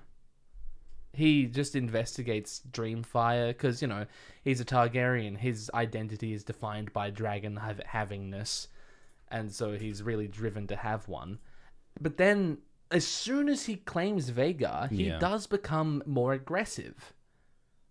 Yeah, I think that's a great point. Like, the first thing Aemond does after getting Vhagar he starts a fight. He starts insulting people. Well, I mean, they start the fight, kind of. Yeah, Baelor and Rhaena are the first ones to like make the fight physical, but he was saying some like really inflammatory shit to them. And you could chalk that up to, you know, a kid finally feeling powerful. This kid's been bullied his whole life, and now he finally feels on top of the world. Yeah. Or you could say that Vhagar is already influencing him. Yeah. Well, yeah, it's sort of one and the same because it's power. Yeah. You know? It's a kid getting a taste of power, and it sort of he's drunk with it. Whereas Aegon is just drunk with alcohol. Yeah, well, I mean that's why I so want to see the relationship between Aegon and Sunfire. Yeah, who we saw 2 seconds of in episode 7. I've got a feeling that Aegon's relationship with Sunfire will be a downer because like Aegon is a dick and like exploitative to everything around him. You think he'll like treat Sunfire as a slave? Yeah, wouldn't it be like so sad and messed up? I think it'd be nice if it's the one, you know, uncompromised relationship in his life. It'd be kind of be depressing if it like if he's horrible to all the humans around him, but he's really nice to his fucking scaly Tamagotchi. Well, I think it's kind of cute. Yeah, and depressing. Yeah, it can be both. Two things can be true. Next theory. Well, you want to rank the Vhagar makes Aemond evil? Yeah. I mean, there's other stuff we can say about like, you know, Targaryen dragon control being similar to warg animal control, and they talk about how animals affect wargs' minds. So there's a lot of like decent reasons to believe this. Yeah. Would you say that Aemond is evil by the end of season 1 of House of the Dragon? Because like the most horrible thing he does is, it seems, by accident. Yeah. I think that the angle with Aemond that's funny is that he looks and acts... He's a cartoon villain. Like a cartoon villain. I love him. like by like the later episodes, he looks like he's trying really hard to be a villain, but his actual actions aren't quite that of a villain until... in episode 9, he kind of seems like a mummy's boy. Yeah. Yeah, he just seems like this dutiful...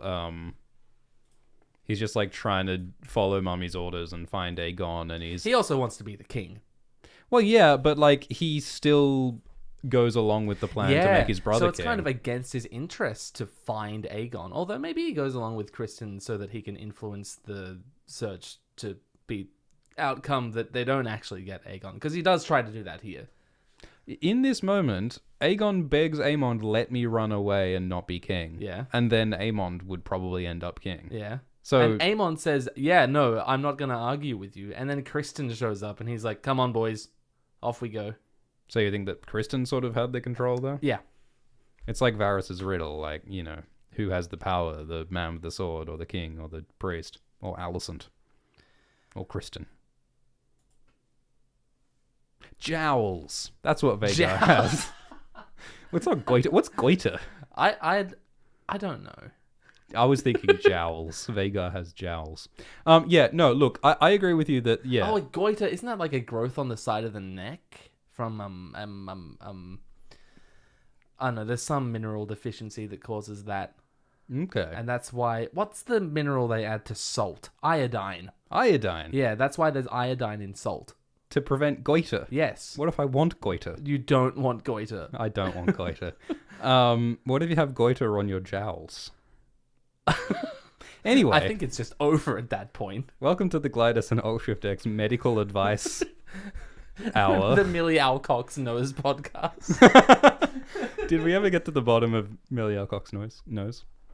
Have you seen Upright with? Yes, with Tim Minchin. Yeah, I like I like that show. I like that a lot. Everyone, Because Tim Minchin's in it. Are you a fan of Tim Minchin? I fucking love Tim Minchin. Yeah, he's I saw him when he was in my local area. I don't mean like at the shops. Like he played a theater, a very large theater. He's very famous. Is that so? And it was like the best show I'd ever seen. It's so good. Does he still play bare feet all the time? Yeah, of course. That's cute. He actually did a standing jump from the floor to the top of the grand piano he was playing. What? It was incredible. He's cut. He's actually jacked. That's impressive and also slightly disrespectful to the piano, I feel. It's his. It is his. Can you imagine transporting a grand piano from show to show? Can you imagine the cost that of has that? like comfy landing pads on it, like turf grass. My God. Or like tumbling pad. Anyway. So Aemond doesn't do it. I mean, look, here's the thing. He does try. He's obviously very keen to do some evil shit even before the death of Luke. Like, when he, borderline threatens Jace and Luke by like eyeing them down and like Ewan Mitchell. He's incredible. Honestly, just his eye, he's so intense. Yeah, I feel like honestly, like the color grading is part of what makes his eyeball fucking pop out of the socket in this shot. But then also like his insult to the strong boys, right? His face is incredible. He's trying real hard to be a villain here. Yeah. He loves it. Like, he's trying to start a fight, staring down Daemon. So yeah, I would argue that he is villainous. Like, he hasn't done anything yet, but he clearly wants to do some fucked up shit. Oh, yeah. And, like, the interactions he has with Daemon, where it feels like he's, inspired by how all the fucked up things Daemon does. And that's from the moment he loses his eye, basically. Yeah. So, yeah, I think that he is... I think that he's been flirting with villainy. But throughout season 1, he kind of wants to be a villain, but he's never actually done anything straight up villainous yet. Because and now that the penny's dropped, now the death in for of Luke. a pound. Yeah, it's like, well, Did I just mix metaphors? Yes, he did. That's pretty good. Yeah, it was good. It was good. I mean, Aemond also threatened to cut out Luke's eye, like in Storm's End. Oh, he was just trolling. Yeah, I think he's a bad guy. And you think Vhagar plays a role in that? I think it definitely feeds his dark side to have a giant, borderline evil war criminal dragon as his mount. I think it's a B-tier theory. Let's just put a kid in charge of a tank and just see how that changes him. It's so much worse than a tank. Yeah. It's like a fleet of bombered airplanes, Yeah. Which theory now? Oh, well, we were just talking about Aemond. Shall we talk about his sister? Helaena And him. and Aemond. So, pretty popular theory is that there's some kind of relationship between Aemond and Helaena that is romantic. Here is the one shot in the entire season when they are sharing the frame together. Is this just as Rhaenys has done the vertical Kool-Aid Man? Yes. Yeah. The vertical Kool-Aid Man. Thanks. And Melia says, "Oh yeah." She said the dragon equivalent of that. Yeah, that's actually what the subtitles put. And anyway, I think the one shot where we see Helena's children, Jaehaerys and Jaehaera, very inventive, by the way. Aemond is with them in the room, isn't he? Or am I making that up? We never see Aegon with them. I think you're making that up. Their supposed father. Am I making that up? I've been prone to making things up. I'm a creative guy. Yeah, it's a good thing. It's not lying. It's creative truths. Yeah. When is this? Episode 9? Episode 9, we see Jaehaerys and Jaehaera. I think Aemond shows up later into this scene. Yeah. And then the nurse takes away the kids. Yeah, okay. And then I think Aemond comes in. So right. Yeah, I'm not seeing a lot of parenting from Aemond, if Aemond is the father. I think Zero would still be more parenting than Aegon does for them. Yeah, I think Aegon's existence is He's a like net an negative. anti-parent. Yeah, it's true. But I guess the idea is that, we've seen... Aemond basically said that he would like to marry Helaena in the funeral 7. scene. He said, I would do my duty. Yeah, I would do good by her. And that's after Aegon says, well, you marry her then. And he's like, oh, yeah, sure. I'm down for it. Which, counter-argument, Aemond might only be interested in Helaena as a political advancement thing. Yeah, because as we just talked about, he is pretty keen on being king. Yeah. So, and we never see any conversations between Aemond and Helaena. I mean, they both have a more quiet personality. They have a similarity in vibe of being the misunderstood one who doesn't get as much attention. That sort of second son energy. Yeah. And Aemond thinks he's a cool boy who's trying to be intimidating and villainous, and Helaena, that's just how her autism plays out. Oh yeah, that's the other thing. Is it even possible for Helaena to be interested in a sexual relationship or romantic relationship, given where her mind is at? I think there are people like Helaena who certainly, are sexual in nature, but I don't know the girl myself. Sure, but when you add the complications of them being queen and being siblings and the fact that is here's so. The thing though is that we already have a story about a queen fucking her brother under the nose of the king and raising 3 children. Yeah, and that father also wasn't much of a father to their children. And they also were blonde. I'm talking about Jaime, by the way, in case that wasn't clear. Yeah, Jaime and Cersei secretly having a relationship would be... Yeah, it's like Helaena and Aemond secretly having a relationship. Do you think Aemond's like Jaime in more ways than just the surface? Impulsive, violent, feels underappreciated, even though he's very privileged. I mean, he has an important body part cut off. Yeah, there's a lot of similarities. Yeah. George writes the same thing 100 times. Truly, he does.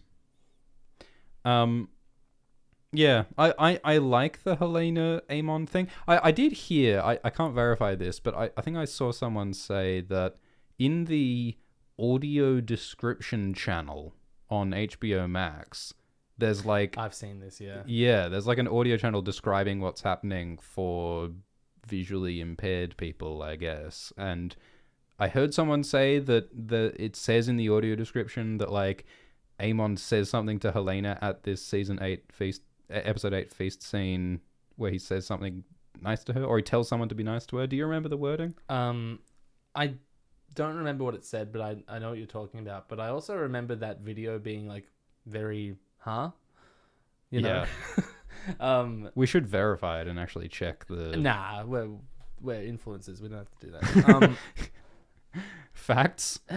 No. Baseless speculation. Yes. Helaena speaks of how Aegon never does anything with her during this speech. Well, no. She says that it's not so bad being to Aegon. He mostly ignores me, except for when he's drunk. Yeah. When have we seen Aegon not drunk? Yeah. I actually would be interested in that. Aegon not drunk, spending time with... It sounds like he'd be very miserable. Are there any scenes with Aegon where he doesn't have a cup of wine? Coronation. He's very hungover. Drunk or hungover. That's the worst day of his life, until he hears the small folk cheering for him. Super Trevor in the... Sorry, what were you saying? It reminds me of Robert, that's what I was going to say, who also only ever fucked Cersei when he was blackout drunk. Yeah. There you go. Yeah. Oh, wait, no. Helaena, it's the opposite of Robert, because Helaena says when he's not... No, when he is... hang on. Helaena says that Aegon ignores her except for when he's drunk. But he's always drunk. And Cersei says that Robert only has sex with her when he's drunk. Yeah, so it's the same thing. So it is the same thing. Yeah. And Robert also is mostly drunk. Yeah. So which Yeah, is obviously an unflattering comparison to Robert to be compared to Aegon, but they are very similar, and they are horrible in similar ways. Probably shouldn't have been king, either of them. Robert's all right. So someone in the live chat was comparing it to like the Dragon Knight and Nerys with Aegon the Fourth. Yeah. So this is a later story about a Targaryen king whose queen may have hooked up with his brother, Aemond the Dragon Knight. Who was also her brother, we should note. They're all fucking siblings. It's horrible. Thanks, George. But yeah, my point is that this would not be the first time some secret royal family Targaryen incest ruined everything. Yeah. Thanks for the super chat from Virgin Blood, who says, "What if the Winds of Winter has more new POVs and no convergences?" I'm pretty sure he said that it won't, but he said a lot of things. Yeah, I don't trust anything that George has ever said about his plans for future books. I think that if the Winds of Winter adds more characters and more plot lines and doesn't wrap up plot lines, then yeah, the series will truly never be done. Yeah. But I believe him. Like we actually know quite a lot about what's in the Winds of Winter based on George's comments and the preview chapters and stuff. Like I don't think he can add a whole bunch more POVs. Like, I think we know that it's focused on... Like, who even would he add? Yeah, because the thing is, like, a lot of the additions in Feast and Dance were, like, the Dornish people, the Ironborn people. I guess he could have, like, a representative of the Reach. A like Willis Tyrell POV. Yeah, I mean, I would love that. Yeah, that'd be dope. Willis Tyrell is fucking sick. But, yeah, that's about it. Yeah, I do agree that, like... the problem with the series never ending is that George just keeps adding more shit instead of wrapping things up, and that's why he describes himself as a gardener, but it seems more as though he has like a fucking rainforest that wants to live for millions of years. Completely out of the control, and we are Dwayne the Rock Johnson in a sweaty khaki shirt and a machete, trying to get through the jungle. I'm not sure where this metaphor's going. I think it was going to the next super chat. That was smooth. Thanks for the super chat from JDN, who says, "First time listening, I'm strapped in with a bucket of popcorn, a huge bag of chips, a bucket of ice cream, and a 2-liter Sprite bottle. Hopefully it's a 6-hour stream." Jeez, I hope that lasts you 3 days. Yeah, I mean, if we only do a 1-hour stream and you eat all that in 1 hour, is it possible to contract... Are you doing a diabetes speed run? Any percent diabetes type 1 speed run? Look, thanks for listening. Thanks for the super chat from Raphael, who says, "Jaehaerys is actually time-traveling Jon Snow." So some people like to think that Jaehaerys might be Jon Snow's real Targaryen name in the books. Mm-hmm. That would be cute. I think Aemond would be nicer. Aemon would be nice. I think Jon Aerys. Why? It's funny to me. Thanks for the super chat from Patrick, who says, "We all bleed the same color except Euron. I have no idea what his blood looks like." I think it's like... Have you seen Joseph and his amazing Technicolor dream coat? Not lately. Oh. It's about... I think Euron's blood is like a rainbow. That's what I'm getting at. A psychedelic rainbow. Yeah. I think that Euron at this point just bleeds Shade of the Evening. Yeah. Which is blue, isn't it? I believe it is, like an indigo. Yeah, the lips. Yeah. Yeah, I think when you stab Euron, it's just bugs come out, like that thing in The Night Before Christmas or the bug guy in Men in Black 2. Damn, Men in Black 2. Thanks for the super chat from Blaine, who says, "I talked to the artificial intelligence George Martin on character.ai, and he said Ramsay wrote the letter, and whores go to Molestown, and Dany misremembers her childhood. Thoughts?" Well, I think we have to incorporate everything that you see from an AI version of George R.R. Martin as canon. Well, look, if an AI is producing more books than George is, I'm gonna read what the AI says. Ramsay wrote the letter. Whores go to Molestown. I mean, this all just seems like taking elements of the story and connecting them. Like, it's exactly what an AI would do. Yeah. Is this the same as like the OpenAI GPT? I think it uses the same module. Because that AI, like, I've played around with it, as my Twitter followers unfortunately know. It just says the most obvious thing usually. I want to talk to a more creative AI that's willing to go out on a limb, because what I've seen from those AIs is mostly just the obvious answer. And all those things you've written, Ramsay wrote the pink letter, Whores go to Molestown, Dany misremembers it. I mean, Dany misremembers her childhood. That is kind of oblique for an AI to represent. Because if the AI is learning based on what's on the internet... AI's watched a bunch of Preston Jacobs videos. Yeah, I would have thought that the AI would believe tinfoil to be fact, because, you know, that's more common. But anyway. Should we get back to hot D theories? Sure. Do you... so Helaena loves Aemond. Where do you want to rank that? I think I actually think I prefer it if they're just two siblings who, you know, get along very well. I think that would be nicer than more incest, please. Yeah, I don't want to like go out on a limb here, but what if there were siblings that had a nice, sweet, supportive relationship and didn't have incest sex? I think that would be good. I think that would be cool. Yeah. So maybe we'll make it out a C. Yeah. Which again... generous. If you remind me when we get to the spoiler zone, I do have another piece of supporting evidence to... Oh, wait, did I make that up? Let's not talk about it. Do you think the Crabfeeder is a Celtigar, or the Shrouded Lord, or a Faceless Man, or is Daemon, or E is all of the above? I think he's all of them. I'm glad you agree. Next.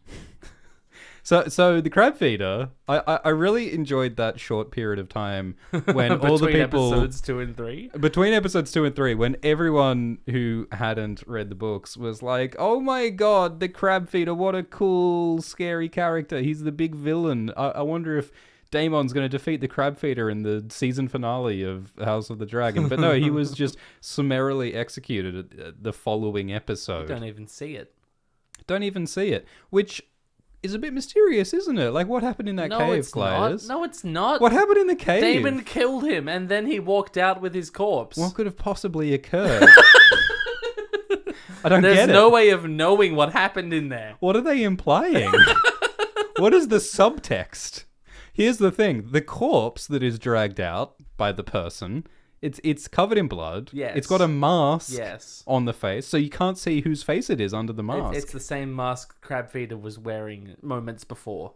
Well, it is the same mask, but is it the same person wearing the mask? Yes. What if the Crabfeeder killed how earlier Daemon? You were talking about how you were worried about encouraging conspiratorial thought. Maybe I'll put it this way. I think that people should devote all their conspiratorial energy to conspiracy theories in fiction so that they don't have the energy to make conspiracy theories about election results.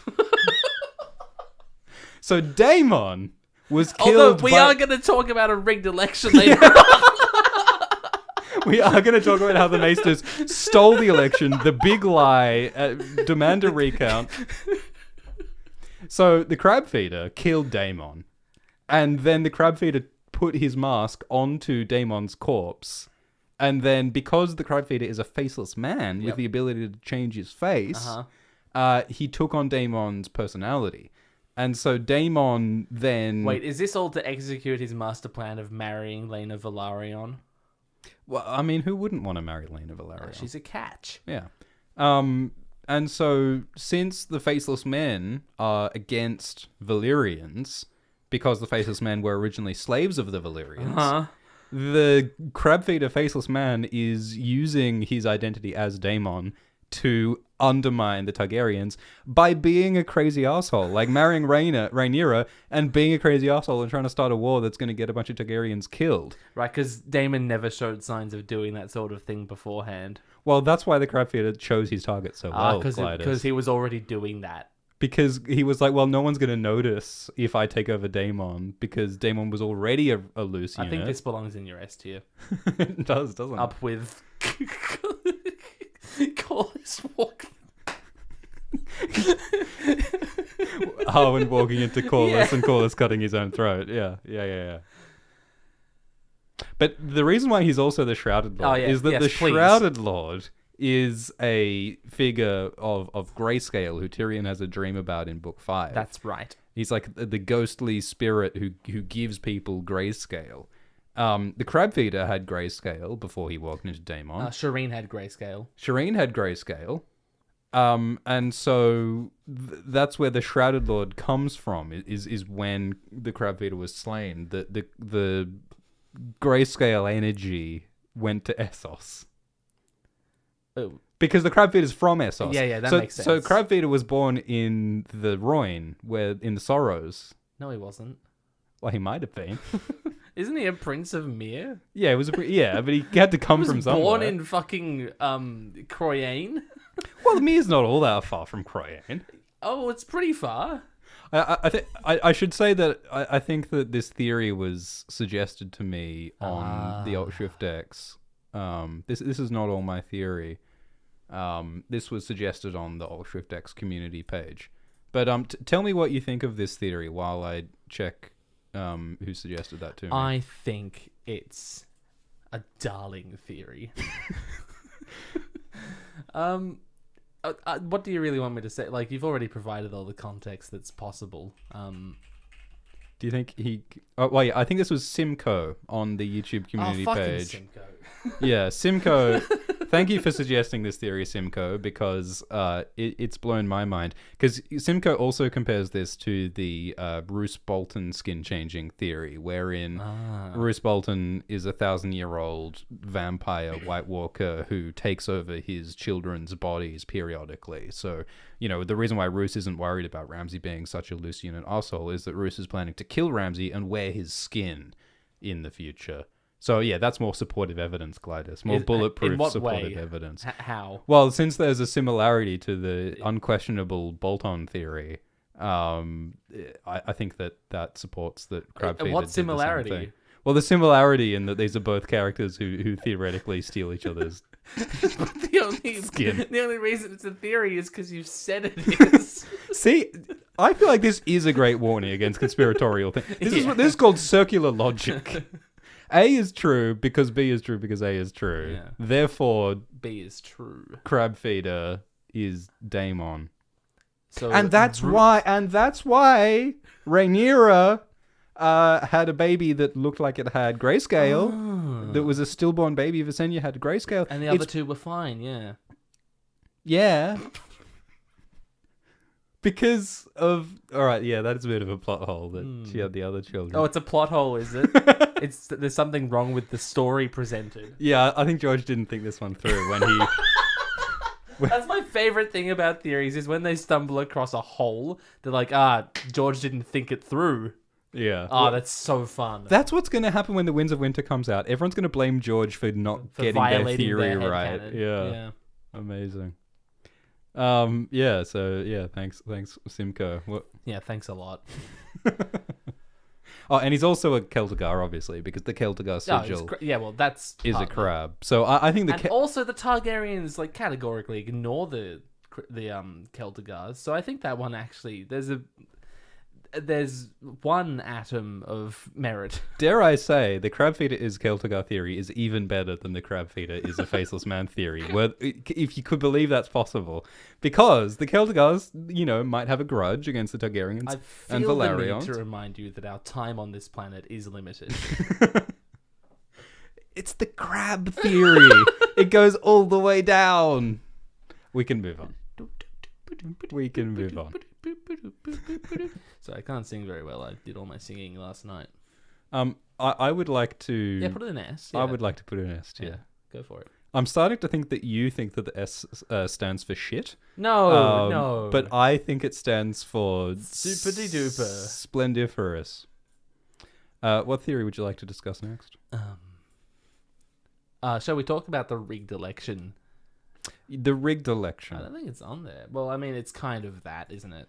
Yeah. Maesters rigged Harrenhal and did dance. There you go. Yeah. They all got in a big room and had a dance together. Yeah. Yeah, well, I guess, yeah. Well, yeah, all right. We're not going to spoil anything. Well, but I don't think it's a spoiler to say that the Dance of the Dragons is the conflict. Oh, yeah. And when we talk about the Maesters rigging the election, we're talking about the Great Council at Harrenhal at the start of episode 1, which was when Viserys was voted to be the king instead of Rhaenys. In the books, it's instead of Laenor. And in the books, it says that reportedly Viserys won the vote 20-1. But the count of the numbers were never revealed by the Maesters. Isn't that crazy? What an interesting detail. Yeah. What does that mean, Glidus? Why would they hide that? Well, the Maesters have existed in Westeros for a very, very long time, right? The Maesters are also in Old Town. The Citadel, their headquarters is in Old Town. That's where the Hightowers live. Oh, we talked about that earlier, didn't we? Yeah. That's where the Septons live. Didn't the Targaryens threaten to burn down the Starry Sept several times? Oh, they did. Didn't the Targaryens threaten to burn down Old Town several times? They did do that. And then every time there was some sneaky political move that got them out of that. Do you think maybe the Maesters don't like the Targaryens? I think the Maesters don't like that the Targaryens have dragons. Because, like, we've seen several Maesters hate magic. Criston hates magic and tries to assassinate Melisandre. Lewin says, magic ain't real. No, don't fuck around with magic. And he has...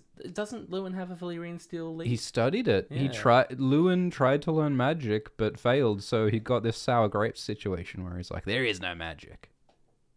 That is how I picture Lewin sounding. But Marwyn, what does Marwyn say in book 4? Marwyn says, oh yeah, magic, yeah. Magic's real. And the Maesters, all the other Maesters, I'm one of the good Maesters, all the other Maesters tried to get rid of it. And they'll assassinate you. Yeah. If you try and talk about magic. Because the world that the Citadel is building has no place in it for dragons or prophecy or magic. Yeah. So therefore, the Maesters...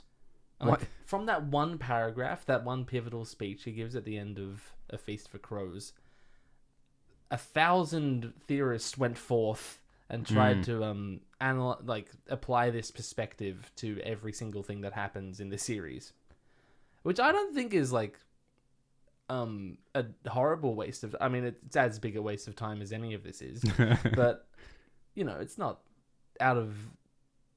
I kind of think that George is inviting us to think about that. Yeah, the thing about a lot of these tinfoil theories is that some of them are just not based on a fucking shred of textual evidence.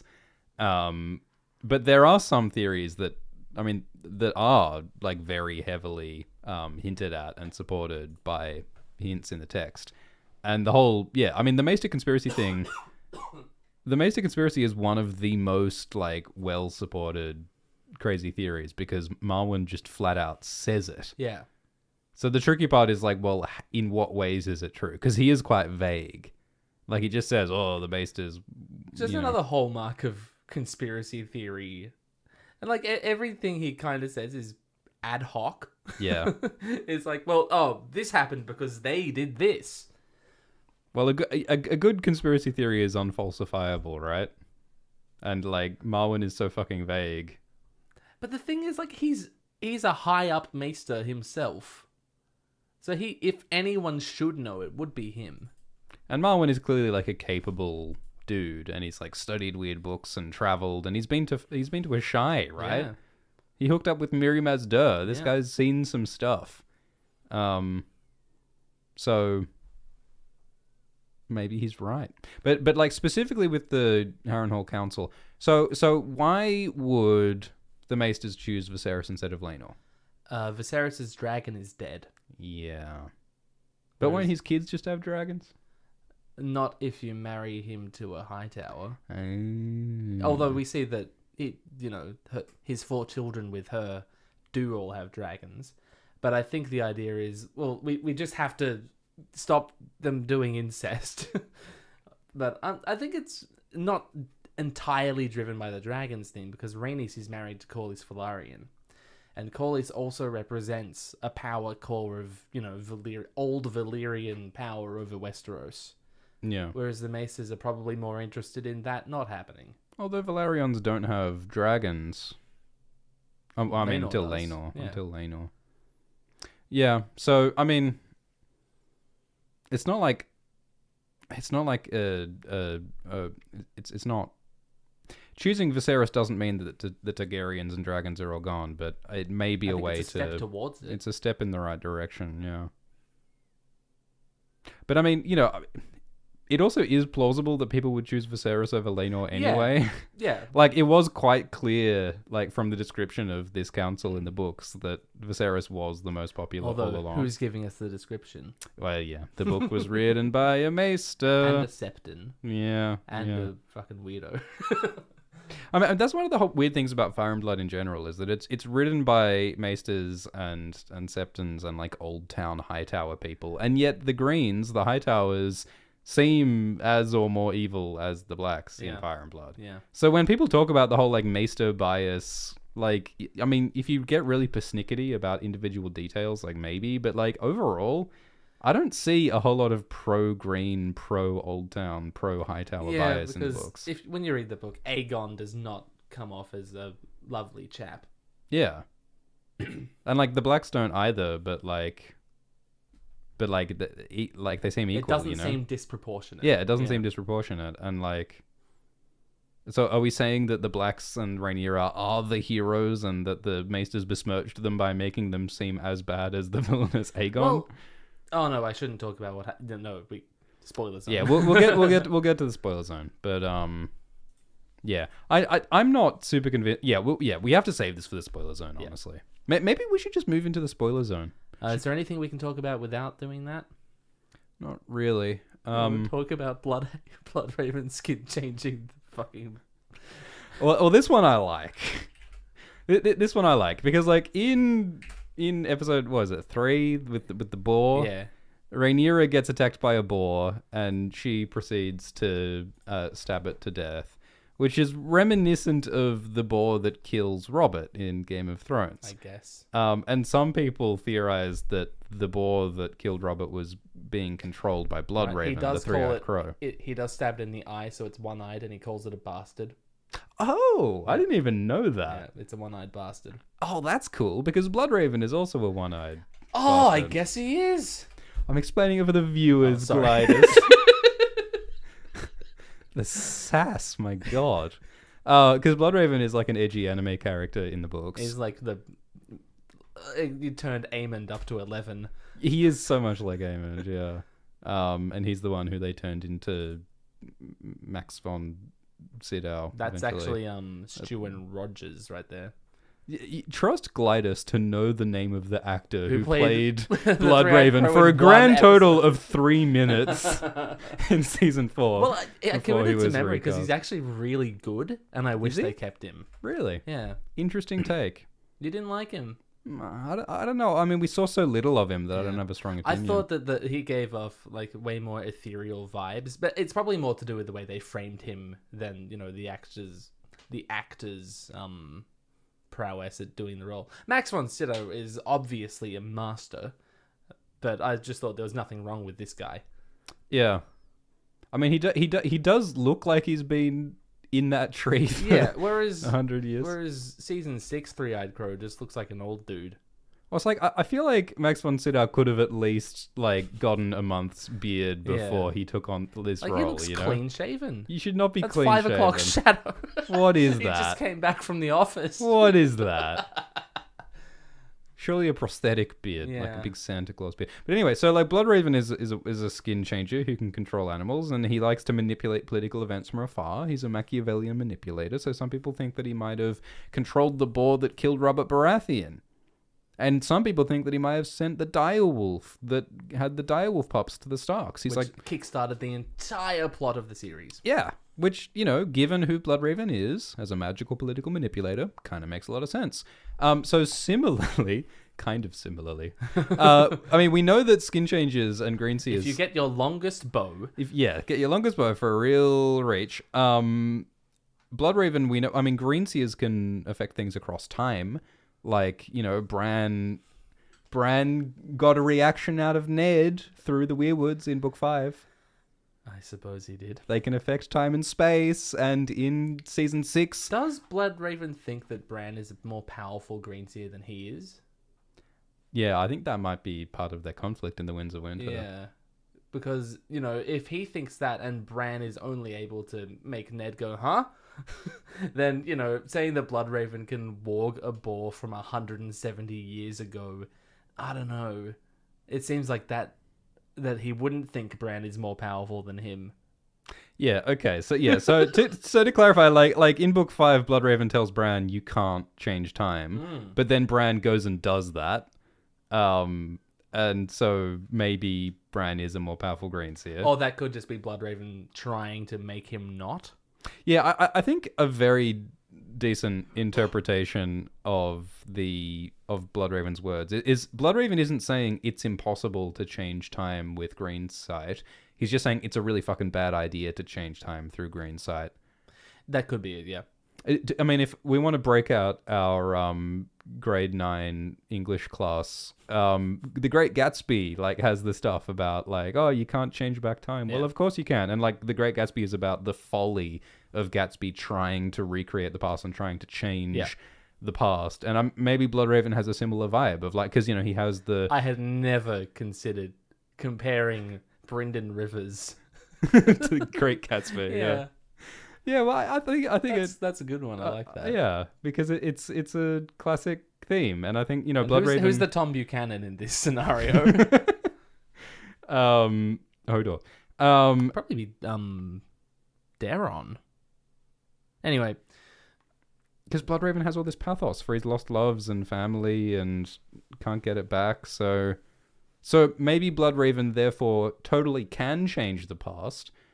And an example of him changing the past is taking over the boar to try and gore Rhaenyra to prevent the conflict that happens with Rhaenyra.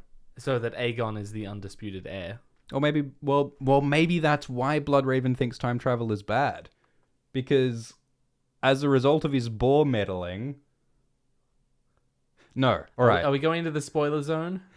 Okay, so, all right. So what if Bloodraven sent the White Heart... okay. That told everyone... Yeah. So Bloodraven made Rhaenyra think that she actually should be queen. And Bloodraven did that because he thought Rhaenyra would be a good queen. Or because he wanted to cause conflict between her and Aegon. The wonderful thing here is that we don't know Bloodraven's motivations at all, so he could have done anything for any reason. That's why he's such great theory fodder. I like to think that he sent the boar to kill Rhaenyra and sent the White Heart to support Rhaenyra in the same day. If he can time travel, would he have failed? What if Bloodraven sent the boar and Bran sent the White Heart? And Quaithe sent Viserys the dream about Aegon. But then Euron... Anyway... Well, Quaithe walked into Vhagar to kill Arrax. Ah... But then Marwyn used his glass candle to... It's like the theory generator is sitting in the same call as me. I'm trying to think of what other animals are in House of the Dragon that could have been the rats. The rats are controlled by Urathon Nightwalker. Who's mentioned once. Well, Urathon's more associated with turtles, isn't he? Aren't the tortoises with the... Were they Urathon's tortoises? I don't know what you're talking about. This literally might be the most obscure line tortoises? In... Yeah, it's in the same paragraph as Urathon. Really? Nightwalker, yeah. There are tortoises in the garden of the thing. How do you spell Urathon? It's as it sounds. Urathon. Urathon's probably an Ironborn, by the way. It does sound like it because it's the only other time. Phantom tortoises have been seen carrying messages between the windowless houses on the Warlock's Way. That's and all the rats are chewing off their tails. Larys confirmed. Larys is Urathon Nightwalker? Larys is Urathon Nightwalker, which means Larys is Ironborn, which means he'll warg a squid. Let's redirect this. Because I was about to jump into a half-hour discussion on the relationship between the Ironborn and the First Men and walking and all that shit. We don't have time for that. So what do we do now? I think that we put Bloodraven skin change to the boar into E tier. Okay, you can do that. Would you like to enter the spoiler zone? And we should probably rank the rigging of the election, right? Yeah. I guess doing the dance that's something we can talk about later. Rigging the election. I mean, I think the line in the books about they never revealed the vote is very suggestive, and George put it there for a reason. Like, why else would you put that there? Why else would you tell us that they never revealed the vote? And there absolutely is, like, spooky Maester shenanigans in Hot D Season 1. Like, it seems like Melos is colluding with Otto. I think Maester conspiracy stuff is afoot to some extent. I don't think they'll make a big deal of it in the show, but I think Maester's rigging Harrenhal is a perfectly reasonable theory. Yeah. Yes. Okay. Before the spoiler zone, we can talk about Viserys equals Viserys.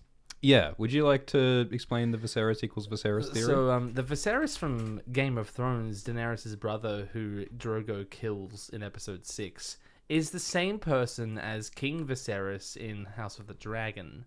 They are the same Viserys, and that's why I love them both. And so I actually don't have to choose. It's very convenient for me, personally. So your favorite characters in this both world shows are both Viserys. Yeah, they're the same person. I can believe these actually are your favorite two characters. I think in they are. Westeros. I think they might be. Not in Westeros, in Game of Thrones and House of the Dragon, respectively. Because Viserys in A Song of Ice and Fire isn't as appealing to me as Harry Lloyd. He's a bit more just straight monstrous in the books, isn't he? Whereas I think Harry Lloyd brings some nuance to Viserys in Game of Thrones. He's a good actor. He's wonderful. So what are some similarities? I mean, Viserys in Game of Thrones, yeah. he gets a crown of gold. He gets molten gold poured on his face. Yeah. And it solidifies over his face. It's like he's wearing a mask. A mask made of gold. Of gold. And it also deforms him as well. Wait. Whereas Viserys in House of the Dragon, he gets a mask made of gold. If I could find the picture right now. I could have drawn that out a bit longer for you. Could you say gold for a bit? Gold! I'm getting... Beautiful gold! I was getting Matt Berry vibes. I was doing the prospector from The Simpsons. Oh, Viserys and Viserys wearing gold masks. So what happened clearly is that... And it's the same side of their face as well.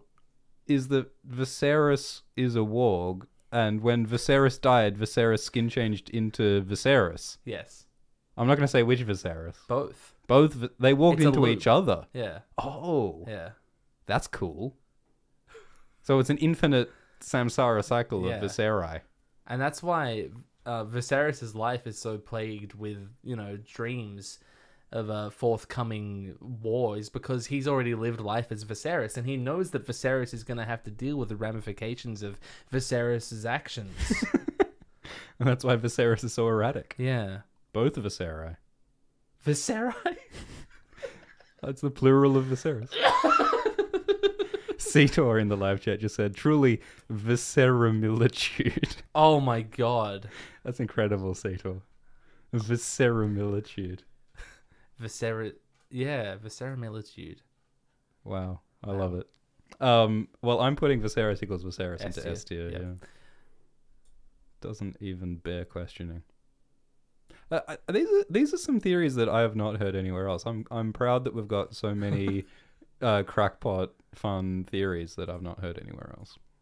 That's pretty cool. Would you like to enter the spoiler zone? We have entered. Well, we're on the threshold of the spoiler zone. We stand at the very precipice of spoiler zone. Of the spoiler zone. Warning. Spoiler warning. We can talk about anything. Anything at all. Did you know that Snape kills Dumbledore? That's the joke I use whenever I bring up spoilers. I probably... Because that's the famous spoiler. I probably took it from you. No. spoiler zone. We are now going to talk about theories. Do you think you should probably answer some super chats first? Fine. Let's do the money zone first. We'll do a speed round of some super chats we first. Won't. You know that's a lie. Daemon choked Queen Rhaenyra. He wouldn't touch Viserys. This is from Saint in the super chat. Yes. So thank you for the super chat from Saint, who says that, Daemon attacked Rhaenyra but wouldn't attack Viserys. Yeah, I mean, one of the writers said something along the lines of Viserys was the person who Daemon loved more than anyone. And I think that's more than Rhaenyra, Absolutely.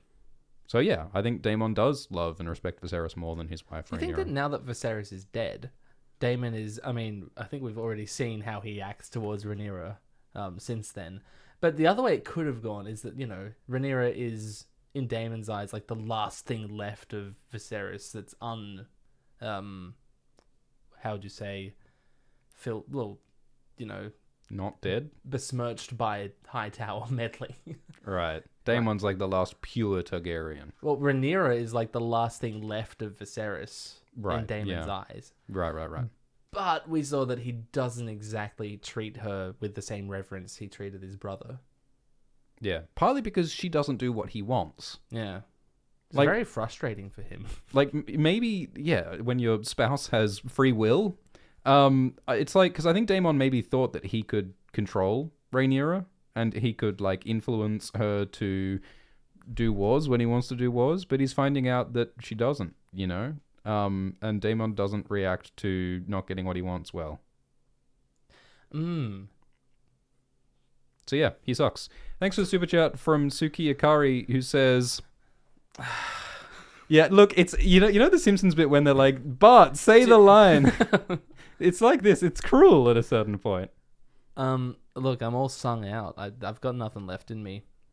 Yeah, because I belted Mr. Brightside at 11 volume last night.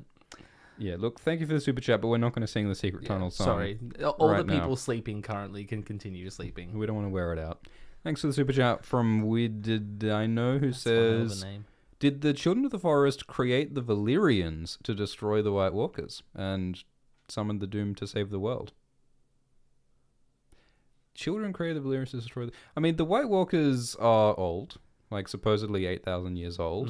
The Valyrians might not be that old. Yeah, in the World of Ice and Fire, isn't the estimate that they've been around 1,000 years or something like that? Is it the World of Ice and Fire? I think it's the World of Ice and Fire. Didn't they destroy geese, and geese was older than 1,000 years? I thought you meant geese like the birds. Every time I should say geese, shouldn't I? I think everyone else says old geese. I say geese. No, I say geese as well. I feel like it should be geese. I wasn't expecting you to be talking about it, so I was like, what are they doing hunting geese on a parkland? No one expects geese. And that's actually quite a difficult feat to do battle with that many geese. Geese feet. Wow. Flippers. All right, before I start just free associating, children do nature magic. They don't do human fiery breeding magic or whatever the fuck they did. I kind of like the idea that it's specifically the Targaryens who can control. I mean, there are several dragon riding families in Valyria. Not anymore. Well, they were. I feel like the Valyrians created dragon riders with their hybridization magic. Yeah. And maybe they did that to destroy the others. And I think that might be a parallel with the children created. I mean, per Game of Thrones, the children created the others through hybridization magic between a first man and the fucking weird dragonglass thing that Leaf shoves into his chest. Yeah. Yeah, which to me doesn't sit right, the way that they did that. Because where did the ice come in? They put a fiery rock in a human, and then an ice demon came out. Yeah. Yeah.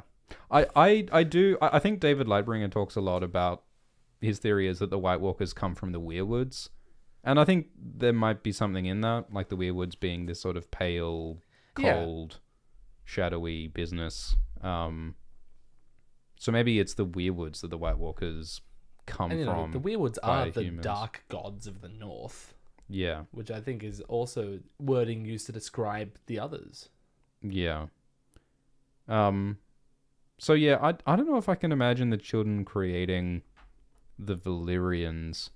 Because I feel like Valyrian origins come more from the Great Empire of the Dawn and from dragons and blood magic, which I feel like is more of an Eastern Valyrian situation. Although, to be fair, I mean, in the Kingdom of the Ifaquevron, there are Children of the Forest in the East. Imagine being able to pull off Ifaquevron on your first attempt.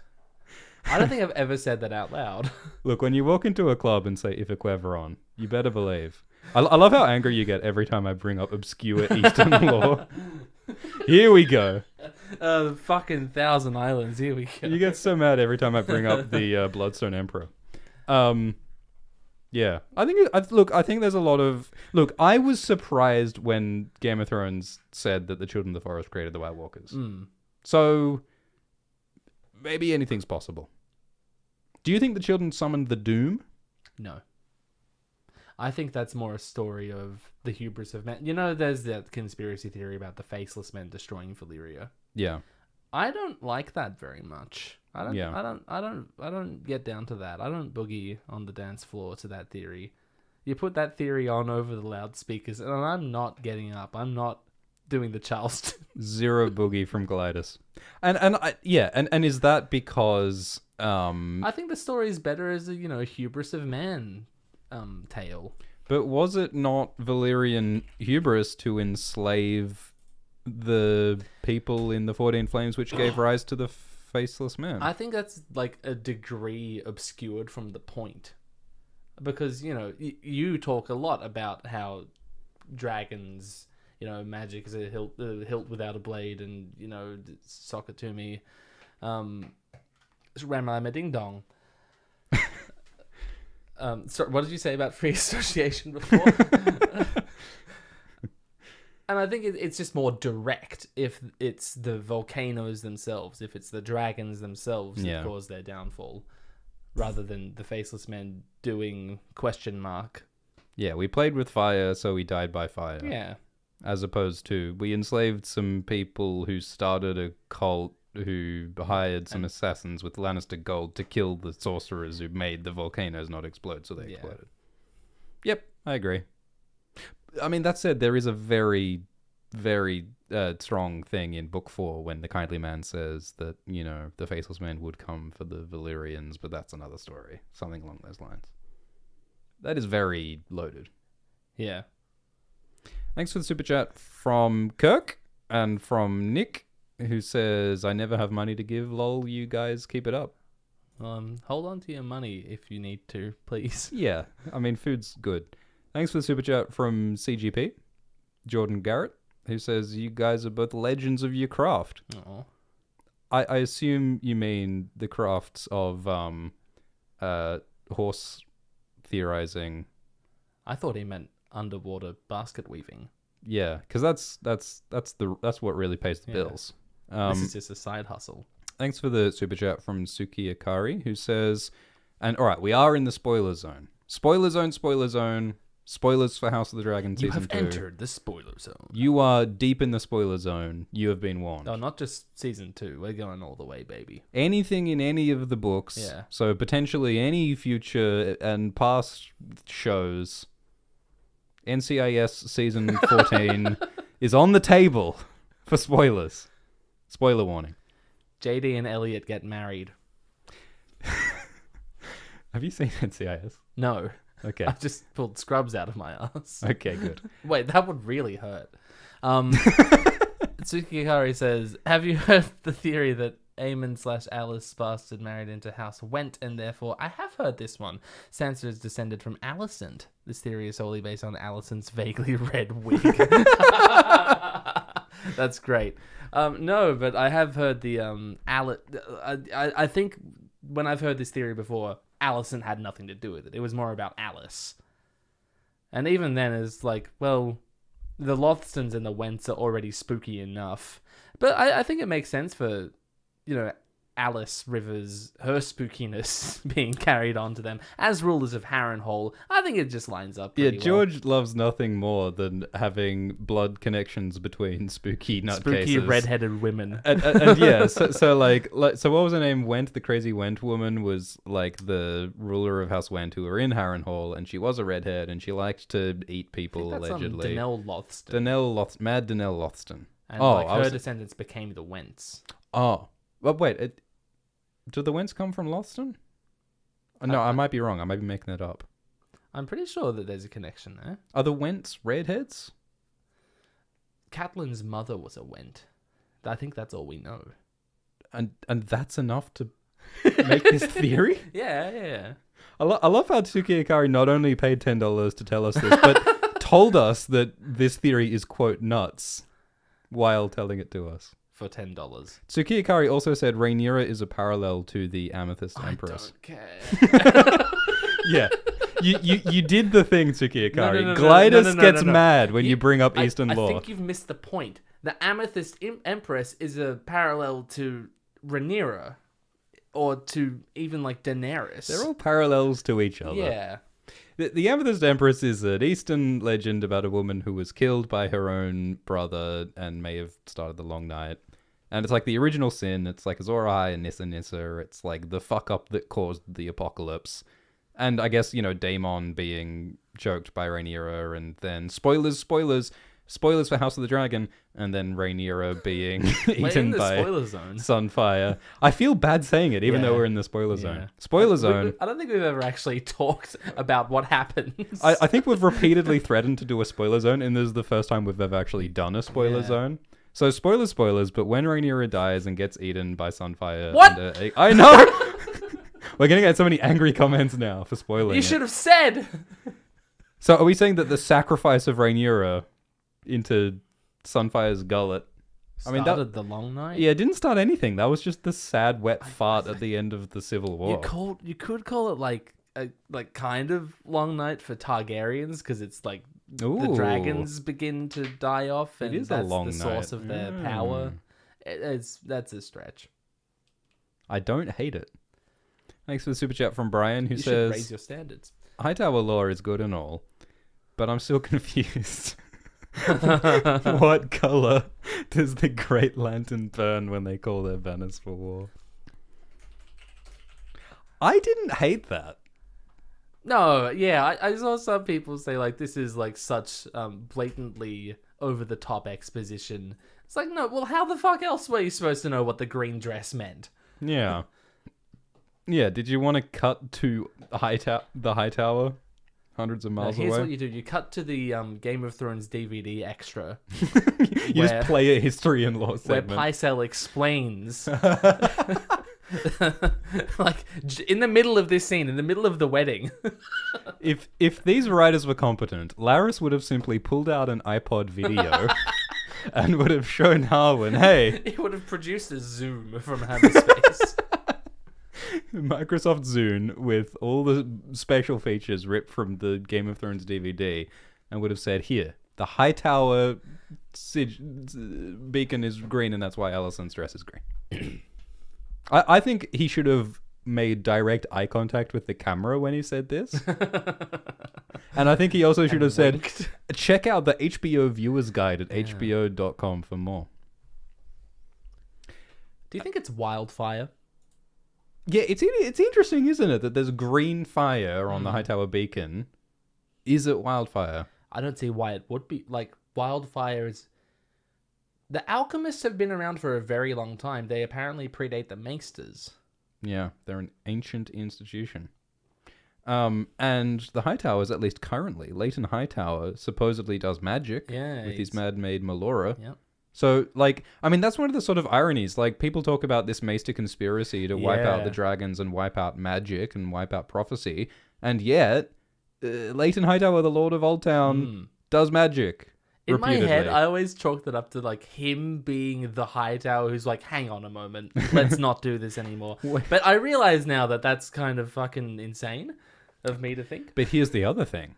Leighton Hightower, as far as we know, like, we've never seen him leave the Hightower. It seems like he's up there. 10 years. Is he trapped? Is he a prisoner of the Maesters? Oh my god.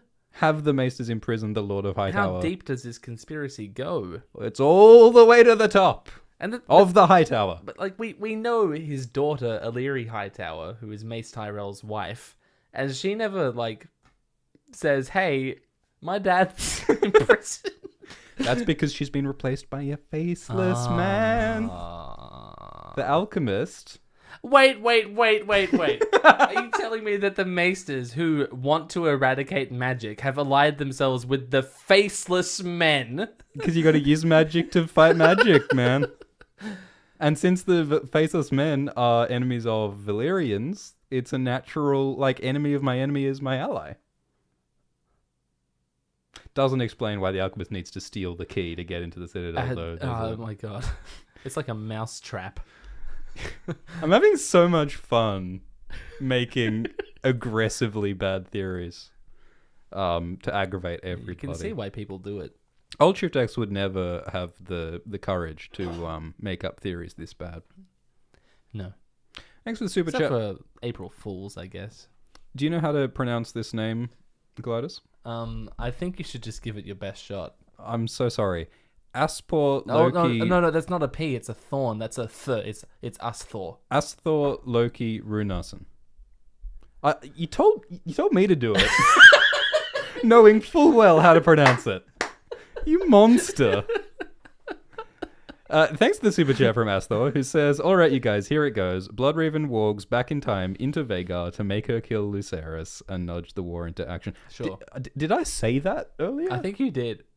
I think you said someone walks into Vhagar. Thanks for the super chat from Zaverna, who says, "The Great Empire of the Dawn sounds like Battlestar Galactica. All that has happened before will happen again." Yeah. George has a lot of as above, so below going on, doesn't he? I think that's something about fantasy. Like all fantasy, like kind of by definition, is tapping into archetypes and stories and, you know, heroes' journeys and like certain patterns that are in like all fantasy stories. So I think there's always going to be fantasy repetitions. began as folklore. That's what fantasy is. Yeah, it is our intuitions about the world and the order of the world. And like archetypes are, you know, what mythology is. Oh god, that's gonna get comments, isn't it? I mean, it's more wibbly wobbly than that, obviously. Look, as someone who read the Wikipedia page about Joseph Campbell's A Hero with a Thousand Faces, I feel very qualified to speak about what all human cultures believe. Well, you read the whole Wikipedia page? Oh, I skimmed it.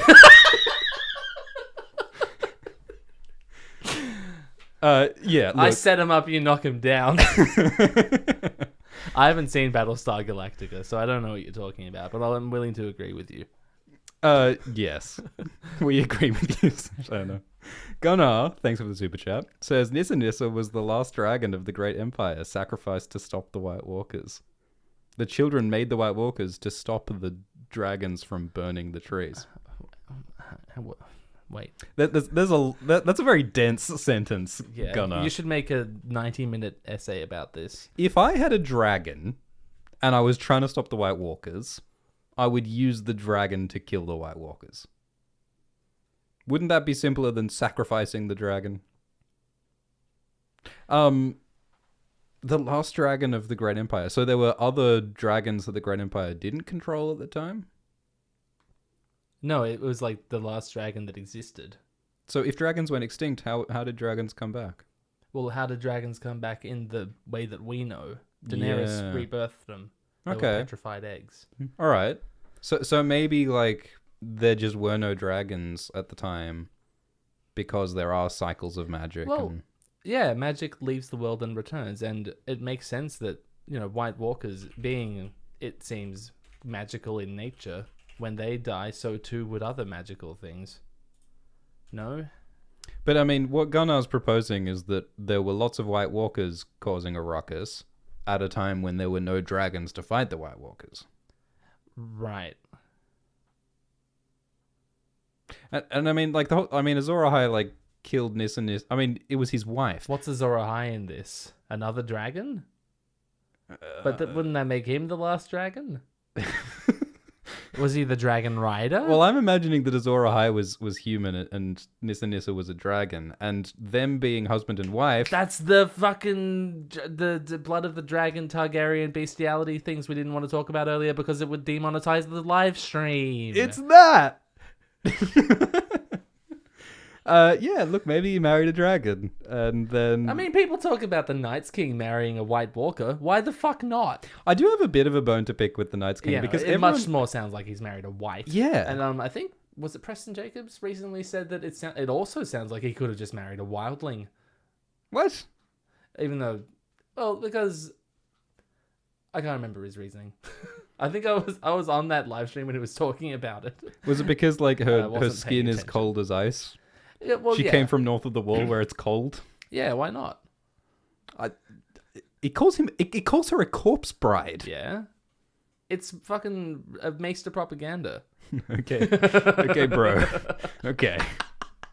Rhaenyra's not actually fat. The children made the White Walkers to stop the dragons burning trees. I don't think White Walkers look like a tool that you'd use to kill dragons. Like, you don't fight dragons with ice. That seems like a bad plan. I think people are mixing up when exactly things occurred in the timeline. Yeah. Although Great Empire could have been... I don't care about the Great Empire of the Dawn. All right. That's as long as we're going to get Gliders to talk about the Great Empire. Penitent Stance, thanks for the super chat. Talks about Doctor Who. Do you want to go to the spoiler zone theories? Yeah. So these super chats are just stacking up. I don't know. There's so many of them. Yeah. We're gonna have to do a speed round later. Yeah. Let's do some spoiler zone from the list. Okay. Let's do a spoiler zone from the list. Mysaria.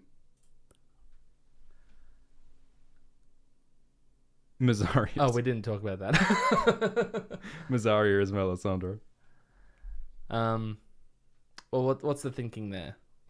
Mysaria and Melisandre both have slavery in their backstory. Uh-huh. Melisandre is very old. She's older than Mysaria is. Older than Mysaria, Much according older. to Carice Van Houten, at Yeah. least. Mysaria could be like... I mean, Mysaria doesn't seem very magically inclined. No. In fact, like, just kind of extrapolating from her positions, it would seem as though she's, quite against the usage of magic. Yeah? Yeah, I mean, think about, the Targaryens are probably the most magical living people in Westeros. I mean, aside from Green Seers, but that kind of stuff is pretty below the board, right? No one's vocal about that. Are you ignoring Piat Pri? My main man, Piat Pri? Did I not say Westeros? Well, they're connected. They're the same continent. Oh my god. I derailed you. I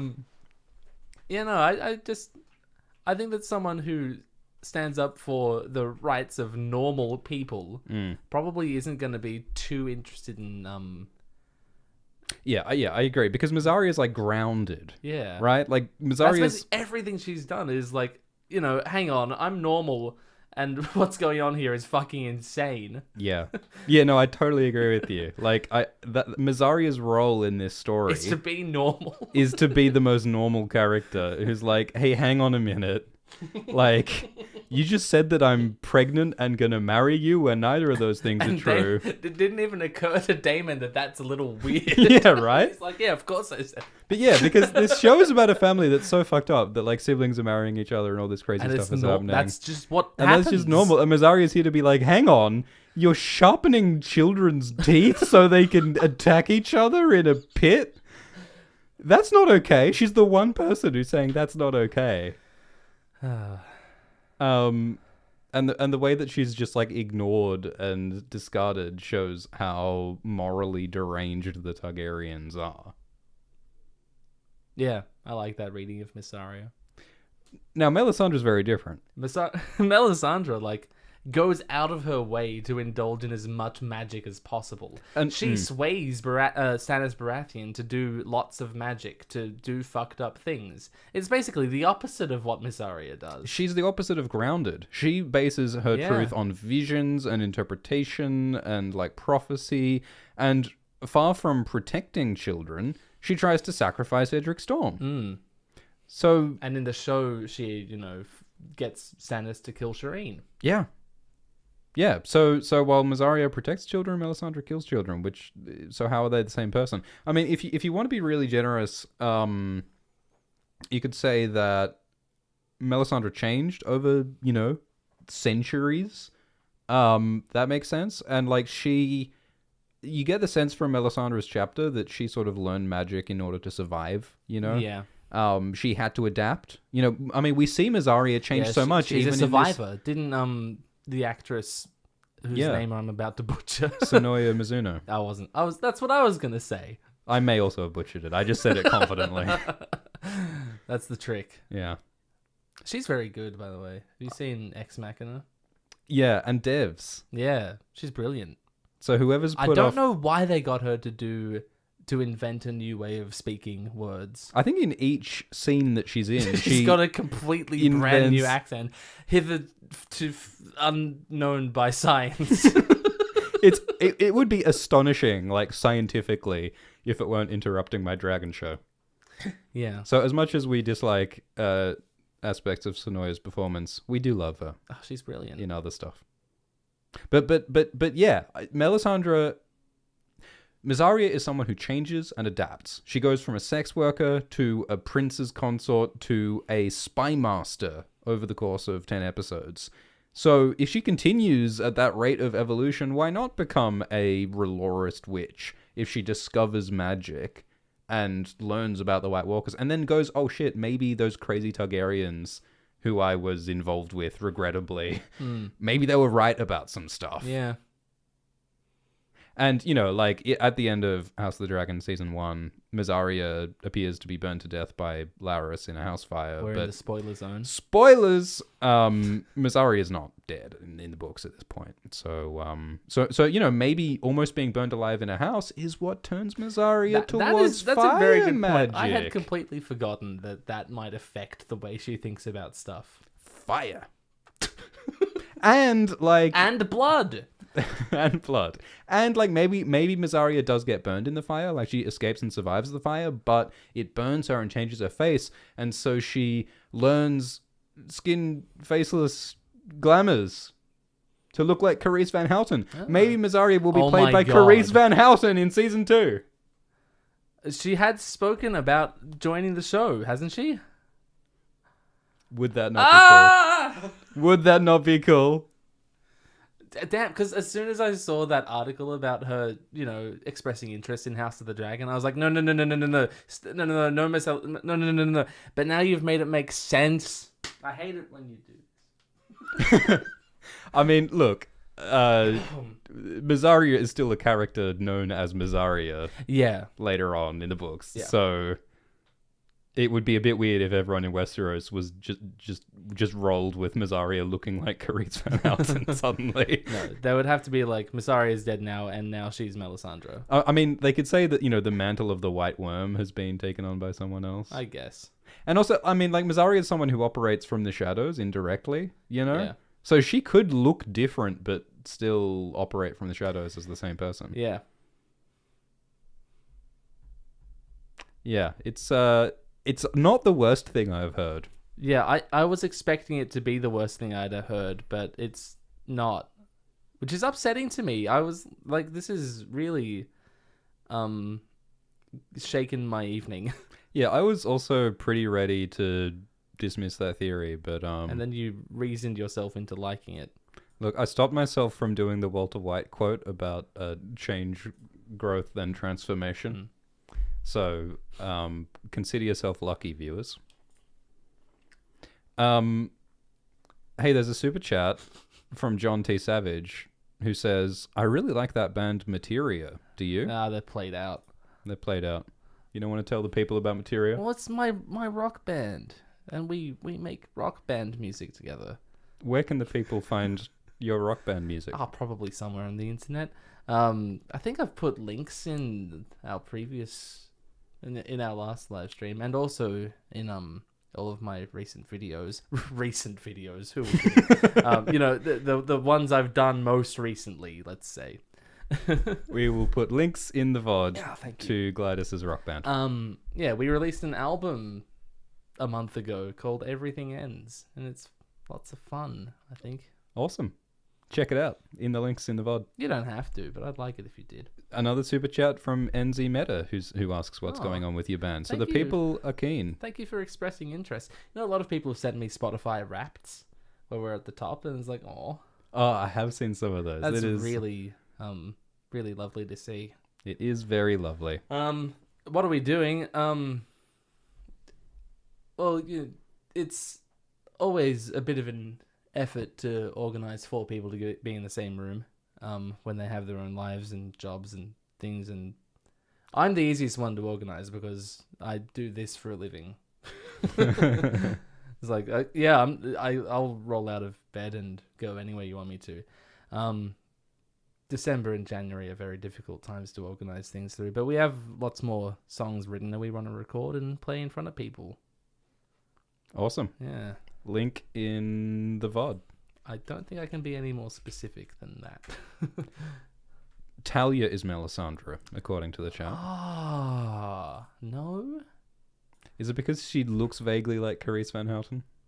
No, it's because of all the other things we know about her character. Yeah, the rich, detailed information that we have about Talia. You've read the viewer's guide? Yeah, that's the other thing. We wouldn't even know anything about her if it wasn't for that viewer's guide. That viewer's guide that is mostly useless, but occasionally drops some critically important information. Talia is a handmaiden who serves Queen Alicent. You wouldn't have known that. Yeah, that's not an example of crucial information. I don't see much of a connection between Talia and Melisandre. She works for Mysaria, so everything we said about Mysaria also applies to her. Yeah. Not a fan? Yeah. What if Talia becomes a new Mysaria after Mysaria dies in the fire? I hate that. Yeah. I regret saying it. I like Mysaria, and I think it would be cool if she remained Mysaria. Thanks for the super chat from Tsuki Akari, who says that Viserys II is actually Maelor. Ooh.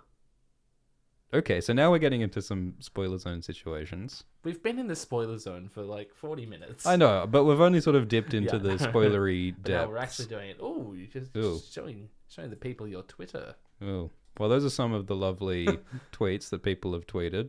But what I was trying to pull up was the family tree. Ah. Oh, it's got little baby Maelor on it. It's got little baby Maelor. So Maelor is the third child of Aegon and Helaena. Or maybe Aemond's children, if we want to claim that. We'll just say Aegon.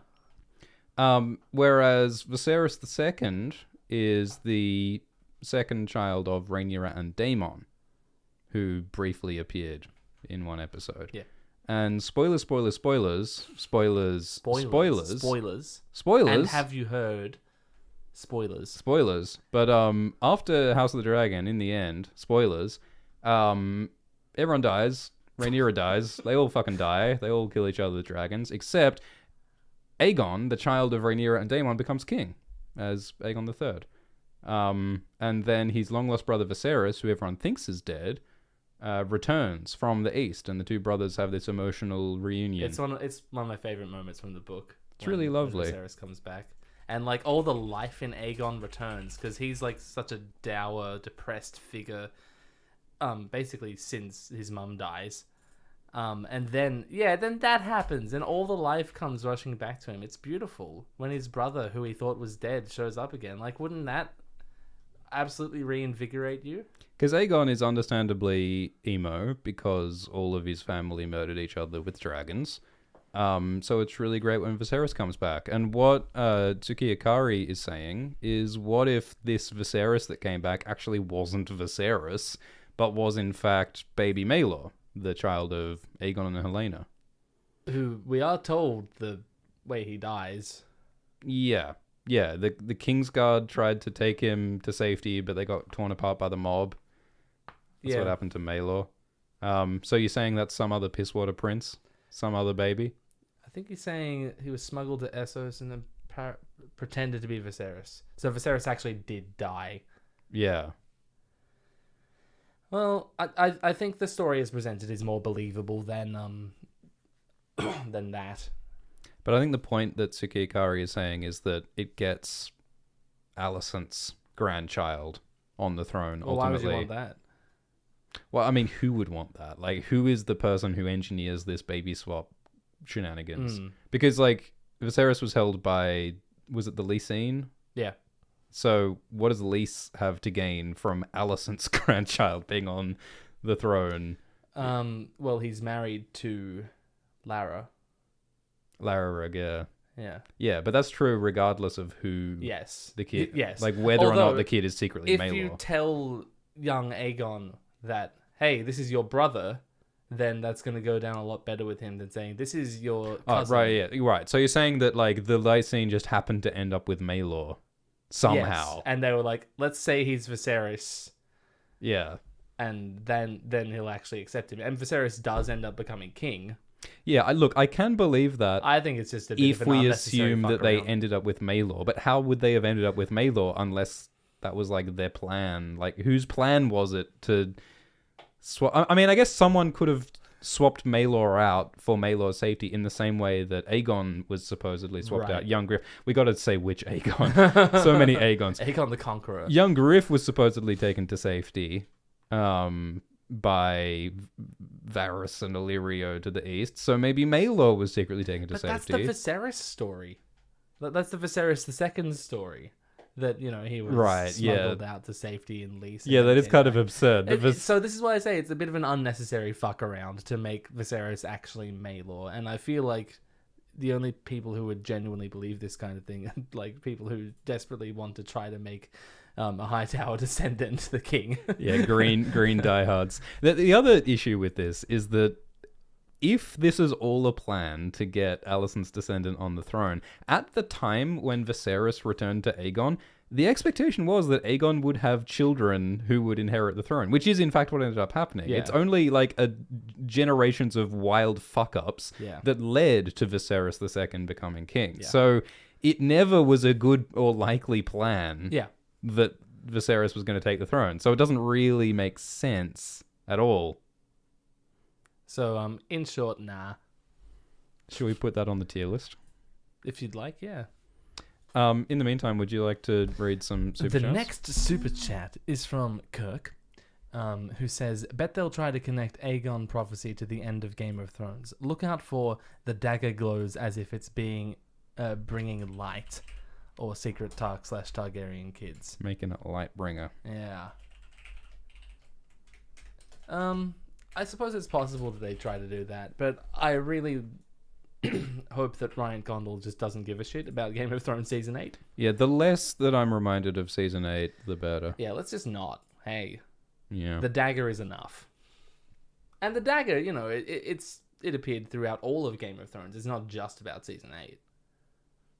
Yeah, I've had enough, like, White Walker mentions in House of the Dragon as it is. Although we are going to the north, and Well, yeah. Jace does know the prophecy. Yeah, so this is another good spoiler zone theory. This is a popular theory that I think makes a lot of sense. Do you want to describe Jace? Oh, the Sarah Snow thing.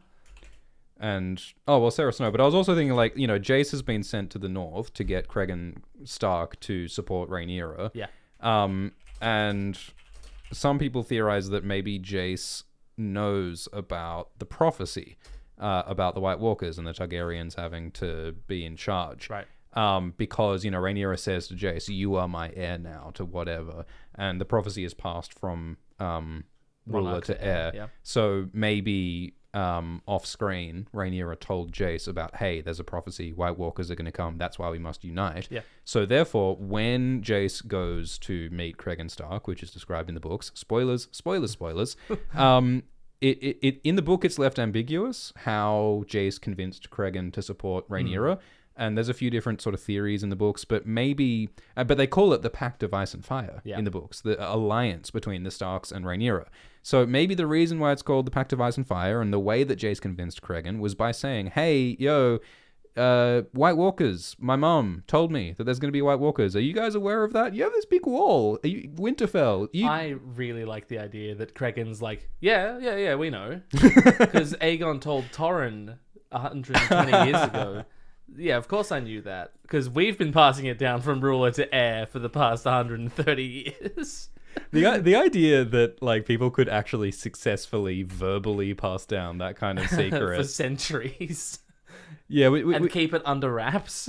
So you did mention this earlier, we didn't fully explain it, but like when Aegon the Conqueror, the first Targaryen, conquered Westeros, he got the Starks to submit to him, and it's no bloodshed. The Starks were like the only people who didn't even try and fight Aegon. They were just like, okay, fine, like we will allow you to rule us. And there are lots of theories and hints in the books about what might have happened.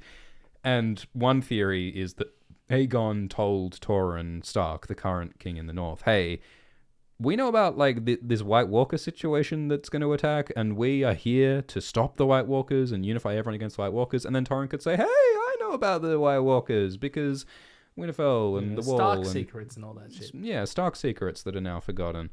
So the idea is that, maybe that's why Torrhen knelt to Aegon, and maybe in the same way, the reason why Cregan Stark agrees to support Rhaenyra Targaryen is because of that same pact of ice and fire, that understanding about the prophecy. We've made the assumption that Rhaenyra told Jace about the prophecy. Yes. What if Cregan tells Jace about it and he's like, Mum, Ooh, why didn't you tell me? That's a great twist. I like that.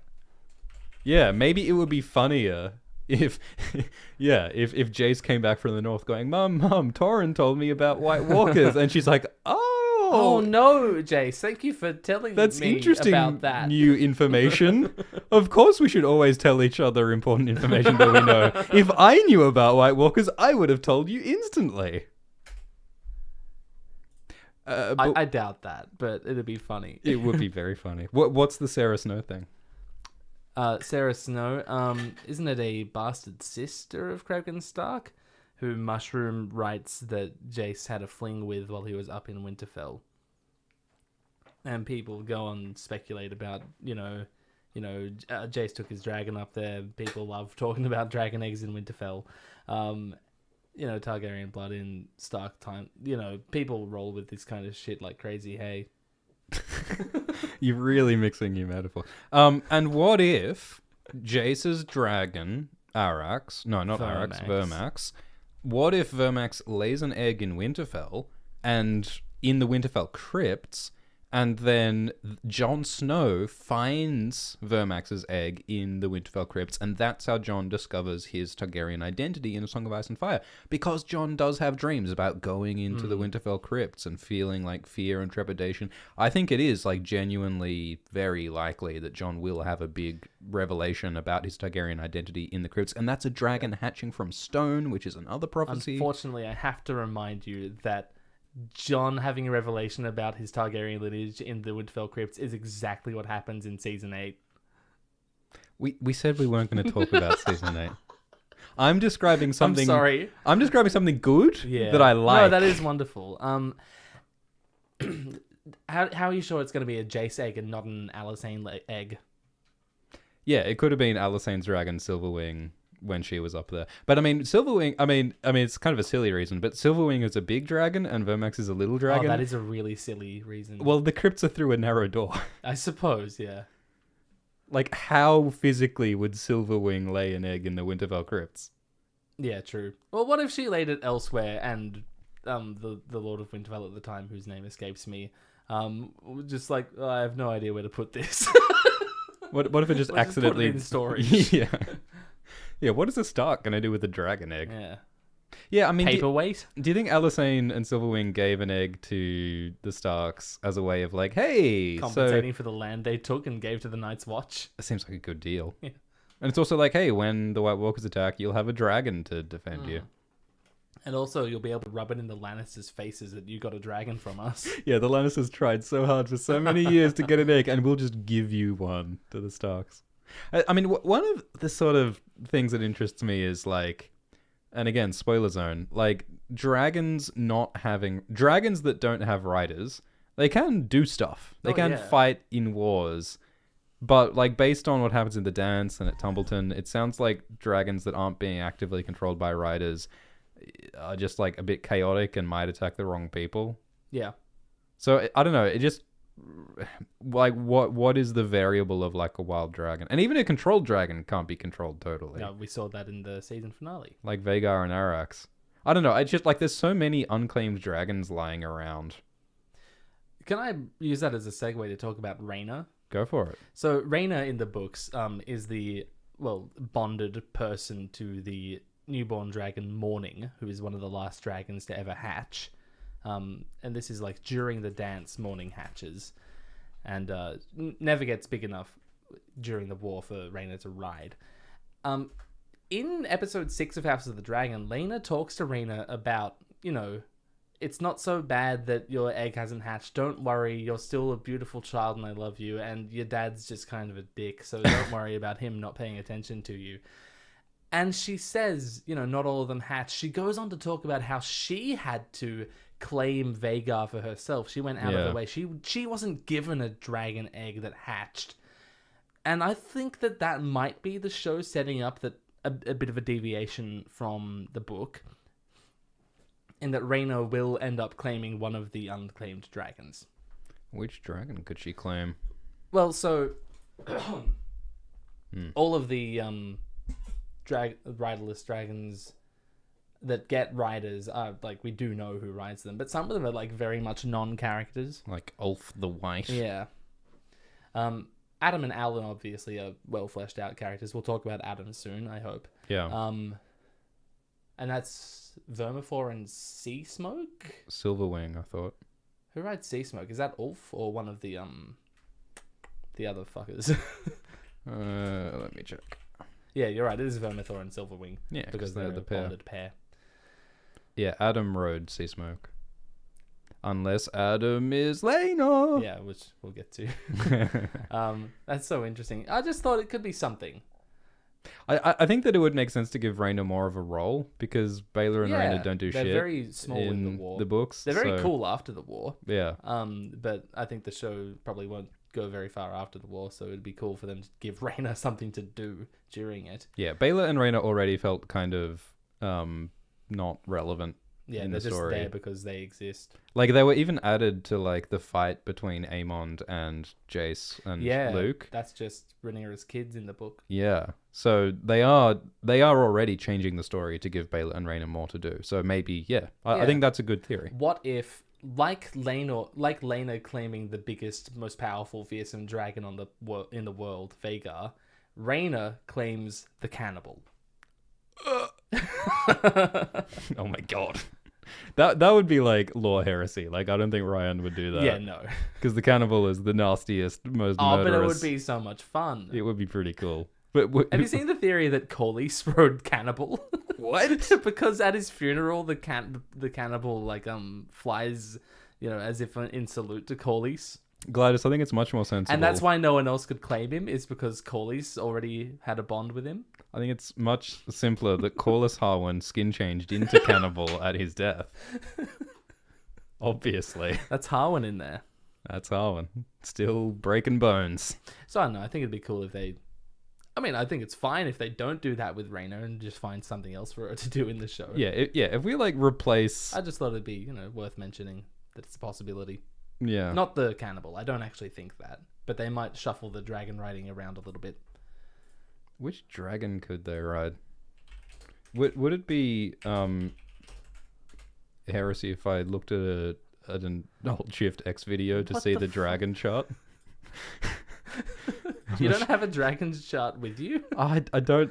I'm not organized like old Shift X is. Like, don't tell old Shift X that I'm doing this, but I want to actually pull up. This is such big dirt on you if he finds out. Yeah, I would be mortified if old Shift X finds out that I'm doing this, but I want to pull up. I don't think he watches our live streams, so. Yeah, I bet he doesn't. Yeah. He's never wanted to associate with me at all, so. Yeah, that's very rude.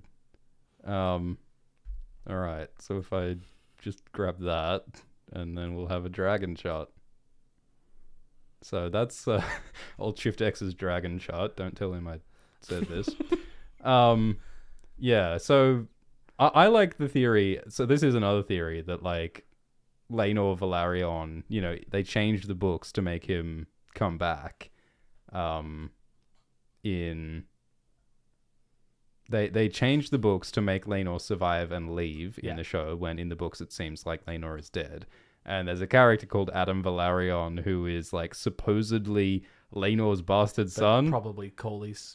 But probably Corlys' bastard son. And so some people theorize that maybe in Hot D, Adam Velaryon will just be Laenor returning. Wearing a mustache.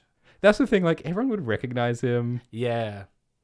But I mean, he did shave his hair. Maybe he can dye it and change his face a bit in some way. I don't know. Go to the Faceless Men, learn how to glamour. But maybe like in a similar way that like a lot of people thought that Adam was obviously Corlys' son, not Laenor's son. Like maybe in the same way, everyone could just choose to go with Corlys and pretend to believe that Adam is a new guy. Yeah. Instead of is Laenor. He's just a new guy. He's just a new guy, like Robert Strong. Yeah. So Vermithor, spoilers. I think it'd be quite tragic if they're hunting for new dragon riders, someone manages to claim Seasmoke, and Rhaenyra and Daemon realize that means that Laenor's dead. Oh, I like that a lot. That's a great alternative. What if Rhaena claims Seasmoke and Adam rides someone else? And she like unknowingly is showing her uncle to be dead. Oh no, why did I say this? Wow, that's so tragic. That would be really moving and tragic. But the tricky part of that is that it relies on viewers understanding a kind of complicated bit of dragon lore. I guess Daemon and Rhaenyra would have to have a conversation saying I think that they can make it clear that you can't claim a dragon that has a rider still alive. Yeah. God, that would be sad. Sorry. Yeah. No, I think that kind of makes sense. Rhaena taking Seasmoke. And Adam Velaryon, I really like Adam's, like when he dies in the book, like one of my favorite moments is Loyal. Oh, it's that moves grown men to tears, obviously. Sorry, I've got a bastard in my throat. I heard there's a bug going around. Not a bug, a bastard. A bastard bug. Yeah. One of Helena's bugs made it out. I think that'd be really cool. Yeah. Cool. I think so too. We haven't talked about the heir for a day thing. I feel like we talked about the heir for a day thing in like a week ago or so. Yeah. Do you want to rank? Right, we talked about a lot of things there, didn't we? Well, yeah, we sort of did a speed round. We keep threatening to do a speed round. Honestly, Mysaria told Otto heir for a day. At least I think so. It makes a lot of sense to me. Yeah. Not good enough to be S, obviously. Because Mysaria also leaked Daemon hooking up with Rhaenyra to Otto, and Otto says that Mysaria has a history of being a reliable informant. So yeah, I think it makes sense that she would also undermine Daemon by telling Otto about the heir for a day comment. Yeah. So what were we just talking about? About fucking Rhaena claims Seasmoke. And all the subtext is just Laenor. I'm not Maelor. Laenor dead. Yeah. Crying face. Because I've been thinking about like him coming back, right? And wouldn't that be a triumphant moment? You know, hey kids, well, kid, and they have to work around Laenor not being recognizable by anyone else. Like if Rhaenys, Corlys is still alive, and that'd be a big problem for Rhaenyra. What if he just doesn't? What if he's dead? Yeah, look, I don't think it's likely that Laenor's coming back. Like I think I think it's way cooler if he actually did just make it out and he didn't have to deal with the rest of his wife's bullshit. It would completely go against like the meaning of Laenor escaping if he comes back to participate in a war. Yeah. If he comes back to live some other kind, like contribute in some other way, or like just but be I don't happy. See that happening either. Yeah. I think that Laenor being away, the whole point is that is the best thing for him. That is what he wants. He chooses to not participate in a horrible war, and you got to respect that. So I was thinking about that, and like, if he doesn't come back, how are we going to deal with the Seasmoke problem? And so I thought of this, someone claims Seasmoke, and that's how we find out Laenor's dead. Yeah. And then I just made it Rhaena, and now it's a heartbreaking moment. Now you've made everyone sad. Sorry, everyone. I'm actually not. That's really cool. I don't know if they would do that, but Ryan, if you're watching, you can use that. Ryan, if you've made it 3 hours into this live stream, first of all, thanks for listening. Yeah. Big fan. Could you spare some in the super chats? Thanks for the super chat from Matt Love Stuff, who says, was King Viserys actually a dragon dreamer, or was his obsession clouding his judgment? His obsession absolutely was clouding his judgment. Both. Yeah, and that's what makes dragon dreaming dangerous. Do you think there ever was a dragon dreamer who just really wanted to be a dragon dreamer, so just convinced themselves that they had magic dreams when they were just regular dreams? Aegon. Oh, Aegon that's a good Flame. take. That's a fantastic take. Yeah, because Aegon in the Hedge Knight prequel novella is just this loose unit who's basically a total dickweed. And he's just a loose cannon, and he reckons he's top Targaryen shit and he's the best, but he's has no substance to him. Now, I just said that off the top of my head. I actually think that Aegon really was plagued by his nightmares and dreams of prophecies. I don't think... Does it say that? Why else would he convince himself to drink wildfire? Oh yeah, well that was later after the Hedge Knight, eh? Yeah. Yeah, no, you're right. He definitely was dreaming. I mean, some dreamers would be less coherent than others, I guess. Doesn't Aemond say that all of his brothers were dreamers, or am I making that up? Yeah, he does say that. Yeah. And the dreams killed them, everyone. Yes. So, Aegon was a dreamer, and it drove him to death. Aemond tells us as much. Who was the least dreamy Targaryen? Who was Jaehaerys' nerdy son again? Vaegon, Maester Vaegon. Vaegon. Maybe he never dreamed. Maybe he did. What? He had a dream about books and decided to become a maester? Maybe he just ignored his dreams. How can you do that? I don't know. But the only other Targaryen we know of who became a maester was one hell of a dreamer. That's true. Yeah, and it's still bloody mysterious how Aemond decided to become doubly chained to the Citadel and to the Night's Watch. We still don't know exactly why. I really love it though, as a representation of abandoning love for duty. It's exactly what his character is. And yet it didn't really fucking work out very well when Summerhall happened. No. Imagine living through that. Oh yeah. Imagine how Aemond felt when he found out about Summerhall. You'd be fucking mad at Egg for being a dickhead. Such a tragic life. My God. Thanks for the super chat from Nikolai, who says that the White Hart is obviously a horse. Look what you've done. Look what you've done. We already talked about Aemond being the father of Helena's children. Thanks for the super chat from PPP, who says loving the regular Swift and Glidus content. I don't know if it's regular. It's just happening more at the moment. It's a generous use of the word regular, but I'll take it. Thanks for the super chat from Radnedge, who says that in the past, Swift has said he hopes that Aegon's conquest, was purely political. Compromise. Aegon genuinely believed his dream because it justified what he already wanted to do. Yes. Yeah, I agree with you. All of the Targaryen dreamers have a combination of genuine magical insight plus their actual personal ambitions. Yeah. Yeah. So it's always both. I agree. Raphael says that your streams have contributed to the collective psychosis of the A Song of Ice and Fire community more than the wind's weight. Now say that Jason Lannister is a faceless man. No, he's Thailand. Yeah, Jason is Thailand, but Thailand is a faceless man. Yeah. And Eric says, you guys make my day job way less soul-crushing. That is so lovely to hear. Thanks for the super chat.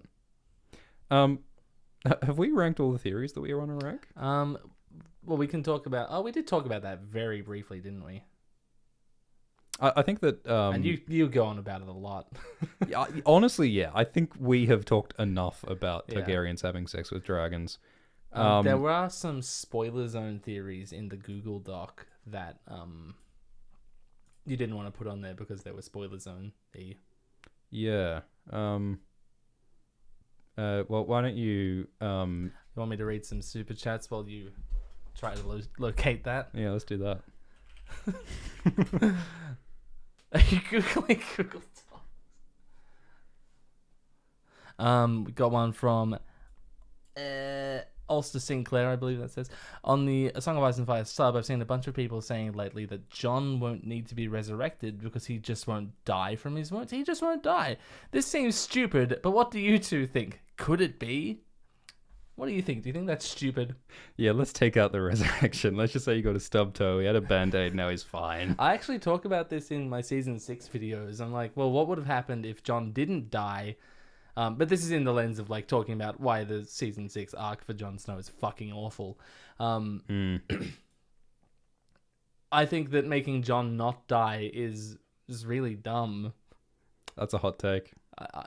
I think it's the most tepid thing I've said all stream. George has said a lot tepid, lukewarm take. George has talked repeatedly in interviews about how like cool and interesting resurrection is as a way of changing a character. And he's done it 2 times already. Well, more than 2, because Beric and Catelyn aren't the only resurrections he's done. Daenerys got resurrected in the pyre. Are you saying that Daenerys has been a zombie ever since book 1? Yeah. Monstrous. Resurrection symbol. Name it.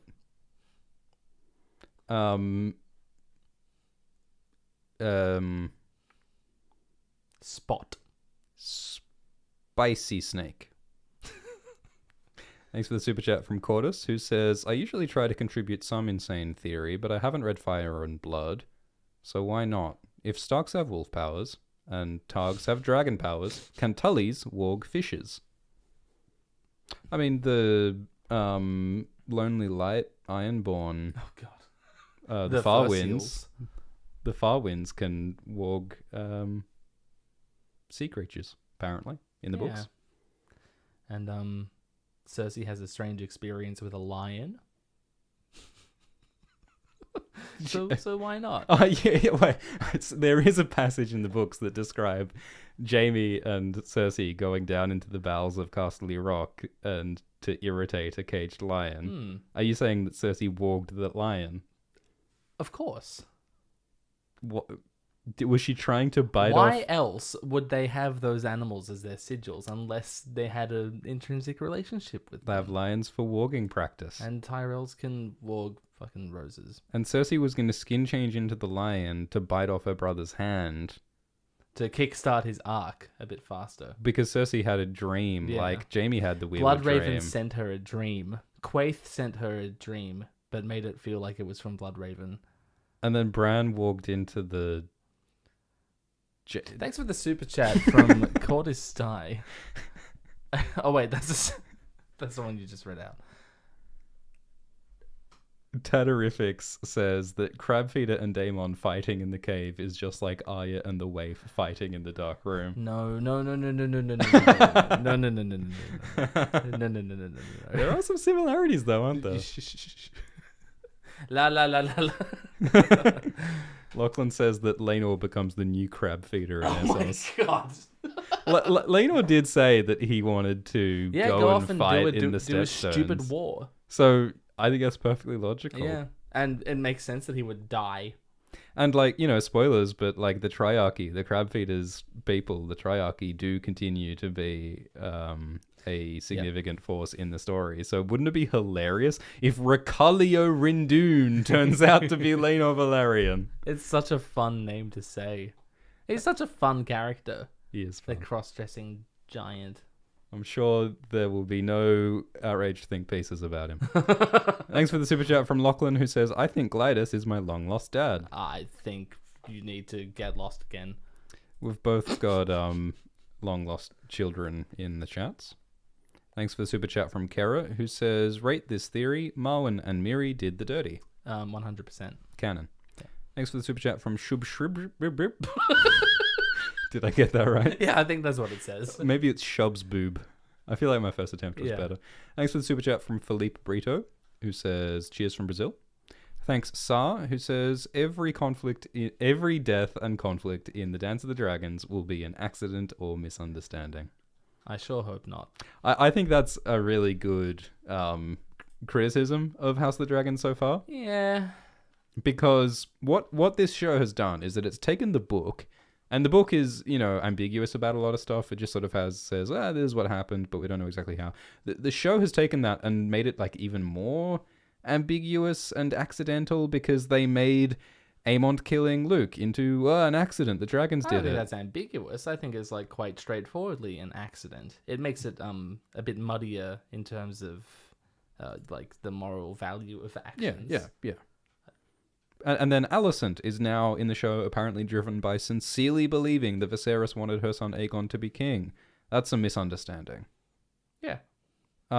There's so much like accident and chance in the Hot D show, which I think takes away some of the agency and moral weight of the decisions made by the characters, right? I think Alicent choosing to believe what Viserys changed his mind to on his deathbed after committing to the same thing for 20 years. I think that is a choice on her behalf. It's a choice informed by misunderstanding, but it's still a choice. But it's based on prophecy flimflam, which, like, as a foremost purveyor of prophecy flimflam, it pains me to say this, but we don't want too much prophecy as motivation instead of like human relatable feelings as motivation, Well, she's motivated to accept it because of her feelings. Yeah, so take the prophecy out of it and just admit that it's her feelings. Well, then how would the misunderstanding... Yeah, I can see the criticism. They've just added a lot of accident and misunderstanding. I think that's gonna go away. I think it's gonna be a lot more straightforward. I want to fucking kill you, so I will, going forward. Yeah, I hope they lean into that, because like people have got to be ready for a pretty drastic shift. Yeah. Like, House of the Dragon Season 1 is over a long period of time. It's getting to know the characters. They keep getting recast. There's a lot of slow boil tension, whereas the next few seasons, no spoilers, is going to be very violent and bloody, and it's going to be all fighting all the time. And like this, there's going to be quiet moments in between, but it's not going to be as ambiguous anymore, I hope. I really don't see how they could turn some of the things that happen into, oh no, I misunderstood what was going on here. Yeah, I hope when Daemon jumps onto a different dragon to kill his nephew. Yeah. I really hope they don't try to complicate it more than it needs to be complicated. Like, I love how complicated Season 1 is, and I hope they don't overcomplicate it. Yeah, it's a good basis. And now we can be a bit more straightforward down the line. And another cliche for describing something making instant sense. The first one is slow. The next few seasons are like a football game. Yeah. With lots more depth. Pick your teams. You already have. Everyone's picked a team. I think we're just lightning through the last of the super chats, then wrap up the live stream. Do you want to do that? Yeah, sure. Thanks for the super chat from Agreeable Witch, who says, I'm glad someone remembered the wizard messenger tortoises. Look, I think that those phantom tortoises in the Warlock's Way are going to be critically significant in the Winds of Winter. Thanks for the super chat from John, who says, both of y'all have a drink on me. Thanks for the content. Thank you. Thanks, John. Alt-Swift Rivers, my alleged bastard son, says, you told mother you would visit her. It's independent fact checkers have verified this to be false. You'll understand when you're older. Thanks for the super chat from King Dance Killer, aka Dingus McBingus. Thank you. He says, I was at my company's holiday dinner when Swift's call to arms came up. All of my co-workers thought I was dealing with something very serious on my phone as my drunk brain came up with Viserysception. You mean Viseryssimilitude? Was that you, Dingus McBingus? No, I don't think it was. Can you put me on the phone with your boss? Thanks for the super chat from Cetor, who says, currently working on my own upcoming video, a biography of Rudolph I Habsburg, which is like what you do, but real, and with less magic and sex. Well, go and subscribe to Cetor. Yeah, sounds interesting. Thanks for the super chat from Zaverna, who says, there's a crazy witch coming up. I wonder which house she went off to. Alys Rivers. Do you have any hot Alys Rivers takes? I Not really. What do you want from me? Are they gonna cast Elizabeth Olsen? I've got an Alys Rivers take. So spoilers: Alys Rivers is a mysterious witchy old lady who Aemond hooks up with at Harrenhal. He's got a thing for MILFs. He has a thing for MILFs, which is of course the plural of MILF. Tolkien would definitely take that stance. Because in episode 9, Aemond visited the brothel and spoke to the madam, who was an older woman, and they seem to have some kind of connection there. And of course, Vhagar herself is the ultimate MILF. Vhagar is an old lady who Aemond rides. Yeah. So, confirmed. Aemond has a lot of intimate relationships with older females. So, Alys might be part of that pattern. Oh, absolutely. Nicholas says, any ideas on what happens to Daemon's body? He ran away and became cold hands. Yeah, no, we did decide that, didn't we? Oh, we should talk about Daemon as the Night King.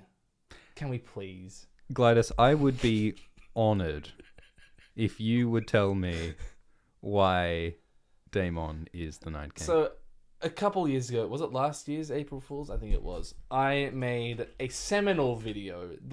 Seminal. Yeah. Full of semen. We're definitely wrapping up this about how Rhaegar Targaryen faked his death and became the Night King in Game of Thrones. And there was the whole father-son Darth Vader Luke Skywalker thing going on. The rule of Sith comes up a lot with you. Right? George is really into George's work. George is George's biggest fan. We are big fans of George. George is an even bigger fan of George. Yeah. So yes, Daemon Targaryen being the Night King. This theory has popped up quite a bit in the months since House of the Dragon started airing. And it's in direct opposition to my flagship theory that I've became world famous for, award-winning video that has taken the fandom by storm. It won a Tubi. According to my IMDb page, 99% of the fandom believes this theory. And the other 1% are just wrong. Yeah. And then this comes up, and everyone starts publishing articles about the resemblance between the... Can you see the resemblance? They look exactly the same. They both have eyes and a nose. And ears. Heads, shoulders, knees, and toes.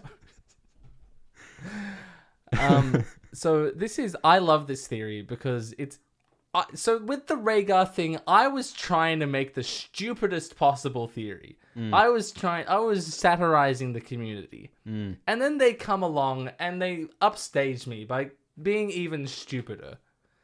And that's kind of outrageous, and but I have to hand it to them. Yeah, no, you can try and think of the dumbest thing possible, and some clickbait article will come up with something dumber, you know? This is really incredible. There's absolutely nothing behind it. Well, S tier? S tier. S tier. Would you care to read some super chats? Super chat from Nicholas. Any ideas on what happens to Daemon's body? We just talked about that, but should we talk about that seriously? I like the idea that in the final battle between... Spoilers. The final battle between Daemon and Aemond, in which they kill each other and die. What if Daemon was actually just burnt beyond recognition, landed in the God's Eye Lake unharmed, and went north and became Cold Hands, the mysterious masked man in the books? Do you like that? I enjoy it. I love Cold Hands theories. They're a lot of fun. And you think he wraps his face up in those scarves to hide his horrific dragon fire burns. Yes. I've also heard a similar theory that that Cold Hands is Egg after Summerhall. Haven't heard that one. Because he was also hideously burned. I like the theory that Cold Hands is the Night's King. Yeah, I enjoy that too. I hope they're all true. Yeah, I hope he's all of them. What else could have happened to Daemon's body? He could be dead. What? At the bottom of the God's Eye. No. Because bodies sink sometimes, especially when they're wearing armor. Because they found Aemon's body, but not Daemon's body, right? Yeah, that's a little weird. Why is he more buoyant? Is it the MILFs? Oh, it's something in their diet? Do we ever see Daemon eat? Yes, in Pentos in episode 6. When he's having a feast. Holy hosted shit, by you're the- good. Everyone go and subscribe to Glidus. Glidus instantly knew which episode Matt Smith eats in. And that's why you need to go and subscribe to Glidus for his upcoming videos. Glidus is coming up to 100,000 Oh, subscribers. stop. He's going to get a plaque from Susan. A plate. A plate. I heard that Glidus is going to eat the Winds of Winter off that plate. That's true. So I think the sooner we get Glidus to 100,000 subscribers, the sooner we will get him to eat a book off it. So please go and do that. I said this to you earlier, but publicly, congratulations on your own 100,000. Thank you. I think I hit that milestone mere moments before you will, and I'm very grateful to all of the Swiftos who are supporting the channel. I wonder what our crossover is. How, like, if you took all the people who aren't subscribed to either of us, how many, both of us, if you did the Venn diagram, what would it? Yeah, my intuition is that the Venn diagram is nearly a circle. Yeah, it's like a circle that has a little bulge on either side. Yeah, I mean, I feel like, yeah, it's got to be very similar. Yeah. Another super chat. Nettles, daughter or lover? What do you think about Nettles and her relationship with Daemon? Are we suggesting that Nettles is actually Daemon's daughter? Isn't that mentioned in the book? Doesn't Mushroom say that or something? No, Mushroom would definitely say, no, they fucked. I can't remember, but I think there's someone who says it. Yeah. Yeah. So Nettles is a character who, spoilers, There he is eating. twice. Well, I don't see him swallowing anything. He's just holding Yeah, a fork. true. Just because you're holding a fork doesn't prove you ate.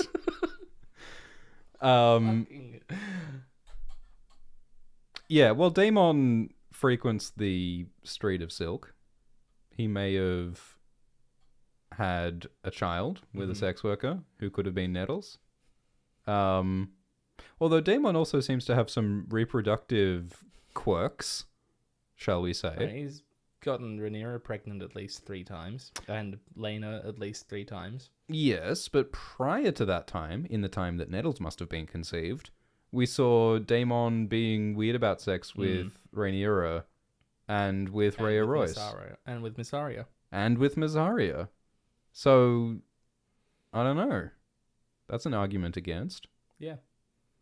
I think it would be sweet if it was like Daemon had a wholesome relationship, but I think that unfortunately Daemon is horrible, and the reason why he, I think the reason why Daemon hooks up with Nettles is because he loses his love for Rhaenyra because he can't control Rhaenyra, and I think Daemon inflicts his will on Nettles because Nettles is younger and less powerful and easier to control, and also because Nettles is like a badass dragon rider. Yeah. And so Daemon, She probably reminds him of his favorite person.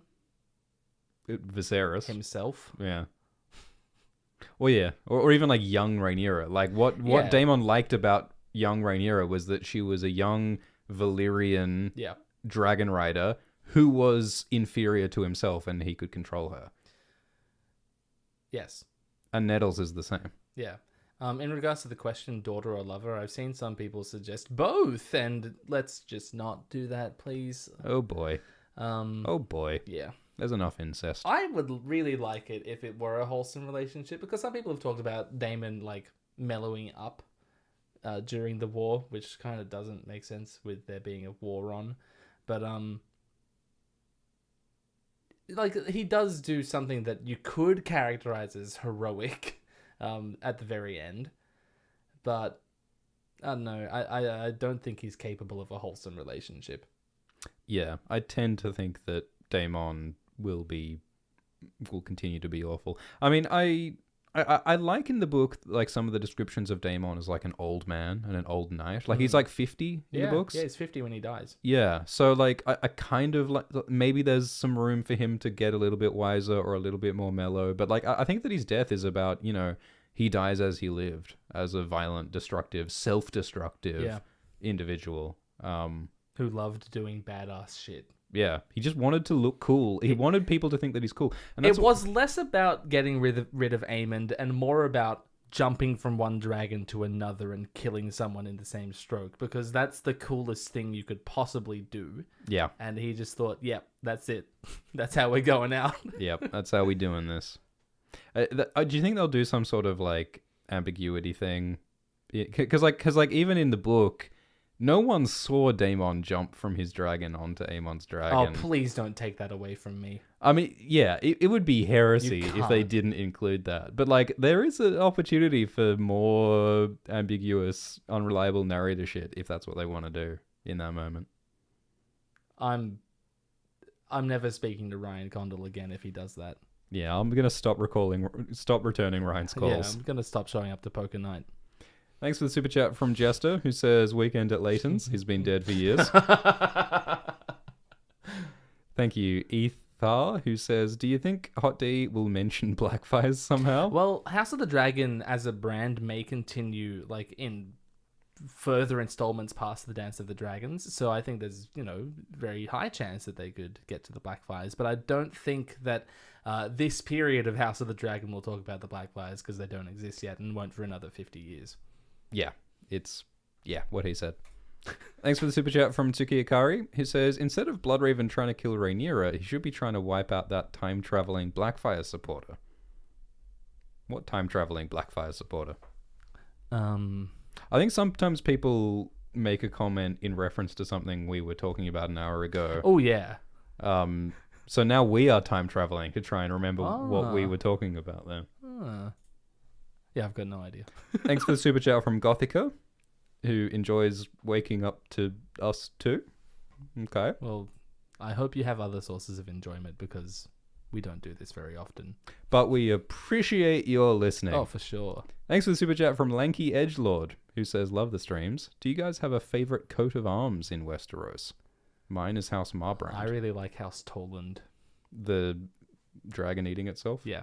Yeah, it's pretty cool. Never go past an Ouroboros. Yeah. Well, Celtigar with the crabs is hard to walk past. And there's like a whole line of them. Whole army of crabs. I think the Umbers with their giant is just funny. Yeah. I think the way that it's rendered, like the way that it looks in the show, like in the show they gave it this cool like abstract chains thing, and I think they did that because it's really hard to draw a giant as a sigil without it looking goofy. Yeah, super goofy. In the world of Ice and Fire, it looks really goofy, the Umber sigil. And which one's Marbrand? Is that the it's like a burning bush tree? Or something, isn't it? Yeah. Bit biblical. Yeah. Thanks for the super chat from John, who says, maybe that's why Jace married Sarah Snow and forsake his betrothal, because he thought his would be the Song of Ice and Fire. I think that's entirely believable if he were to do something like that, which it is said he may have done in the book. Yeah, so for those who don't know, spoilers, when Jacaerys goes to Winterfell, the books say that he may be, allegedly, maybe, hooked up with someone called Sarah Snow. Even though he's already betrothed to Baelor, and he seems to like Baelor in the show. Yeah. So it would be kind of weird if this sort of like dutiful, engaged young man hooked up with this northern girl. I mean, maybe just it's... said Jon Snow's story in the second book. Yeah, it would be very Georgian to do this. Yeah, I mean, Jon wasn't engaged, but he is committed to not doing sex to other people. Well, they don't say those exact words. Oh, shut up, Sam. So, do you think Jace could be a dragon dreamer? Fucking everyone else is. Why not? And he thought that his half Targaryen, half Northern kid would be... It's just like Rhaegar and Lyanna. It's exactly like Rhaegar. Thanks for the super chat from Saverna, who says, what if all the prophecies are just genetic memory and some things happen on a cycle, but other things happened one-off and they are super wrong? I mean... Okay, so you're saying that people aren't having prophetic dreams of something that's gonna happen. They're having a genetic memory of something that happened in the past and may just coincidentally happen again because, like the Tolans say, time is a flat circle. So, okay. Sure. I mean... Yeah, what if that? Yeah, I mean, you're sort of saying the same thing but with more steps, aren't you? Like, if time repeats itself and you can see the past, then you're also seeing the future. And to go forwards, I must go back. So, yeah, I'm just free associating. Well, that's what we do here. Thanks for the super chat from Whiskey, who says Bobby B is Pounce. S tier. Thanks for the super chat from Volaturez, who says Harwin warged into the horse that saved Arya. F tier. Thanks for the super chat from Inquisitor Thomas, who says Rhaena is going to go north of the wall to learn necromancy from fan favorite character the Night King and will ride Skeleton Balerion. Can you make a new tier above S? Yeah, well, it's there. S plus. Thanks for the super chat from XXXXXC, who says the locusts weren't poisoned; they had gone off. Belwas just his constitution wasn't up to it. So in book 5, someone tries to poison Daenerys with some honeyed locusts, and so she doesn't eat them, but Belwas does, and he almost fucking dies. And XXXXXC says that they just went off. It's probably hard to store honeyed locusts. Kasim says Vagon the Dragonless started the Maester conspiracy. He was jealous that he didn't have a dragon, that they shipped him off to the Citadel. I honestly kind of love it. So he conspired to... I mean, he was involved in the council. It was his idea. Yeah. Oh my god. Well, yeah, that actually totally makes sense. Vagon just being complicit in the conspiracy because, Make Viserys king instead of Rhaenys, or at least well, Jaehaerys clearly wanted Viserys to be king, but I guess the council just gave that legitimacy. So that was Vagon's idea to be like, "Hey, here's how you don't cause a war by doing this." In the show, it didn't look like Jaehaerys wanted Viserys. He looked so it looked ominous. Like he would have looked like that either way. That's just how he looked. I think that's just what the actor's face is. Yeah, no, I like that, Kasim. I like Vagon being involved in the conspiracy. Thanks for the super chat from Lucas, who says that Daemon kind of forgot to strap in his saddle. He doesn't need a seatbelt.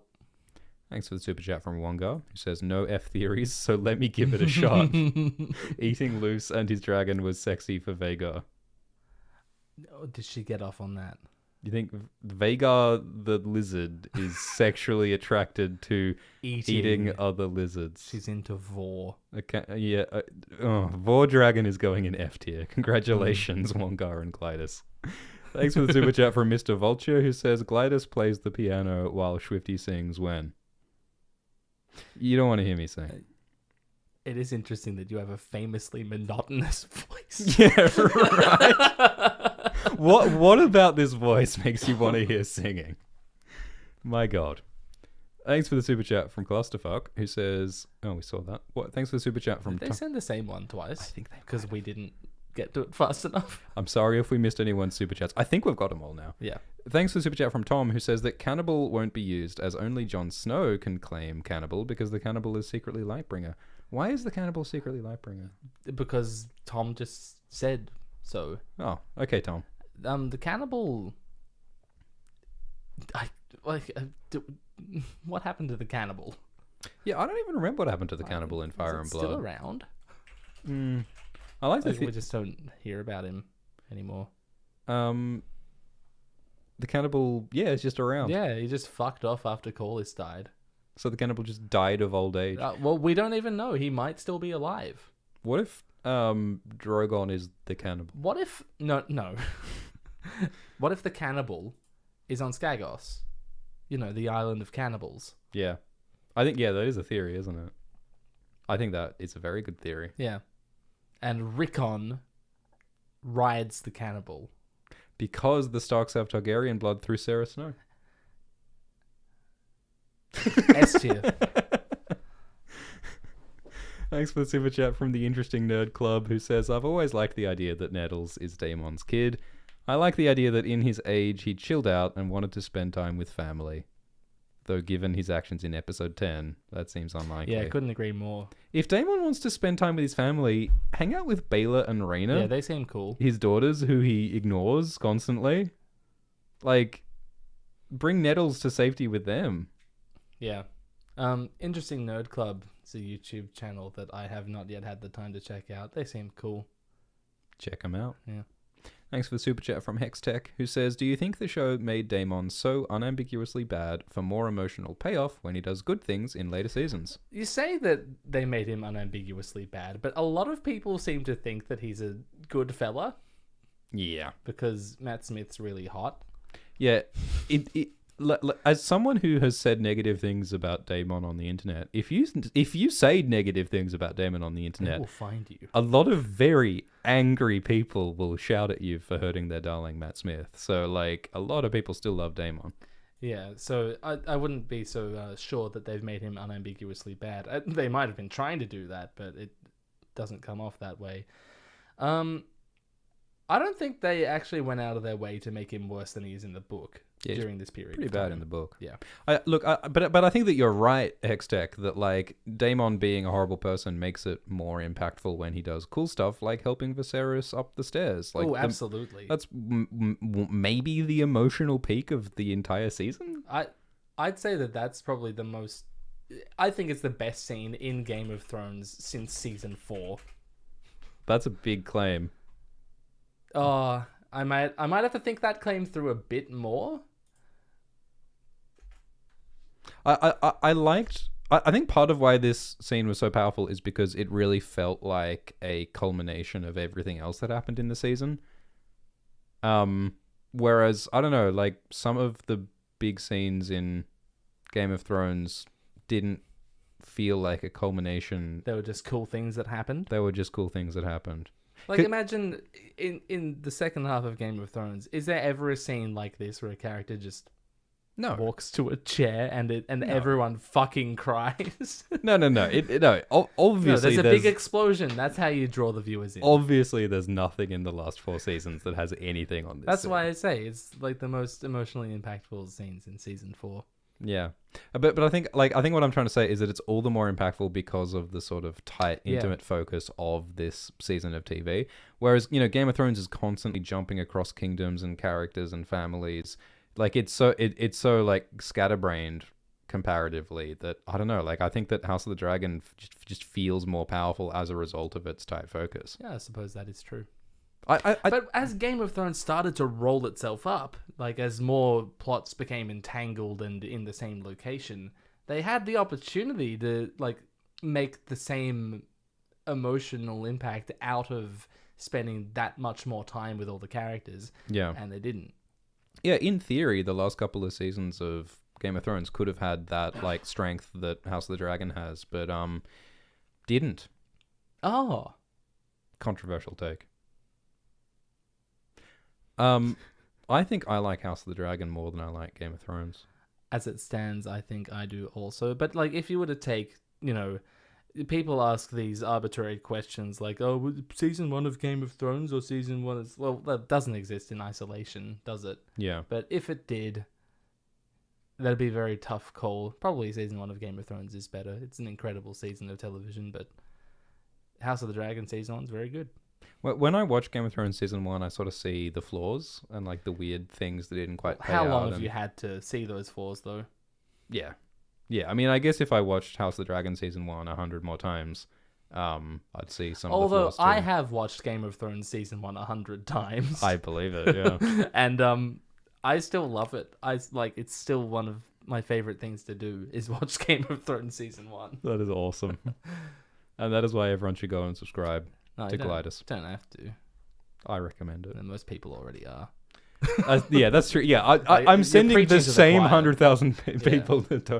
There's just like 3 people. Huh? There's literally like 100 people. Who just wandered in here off of recommended. Yeah.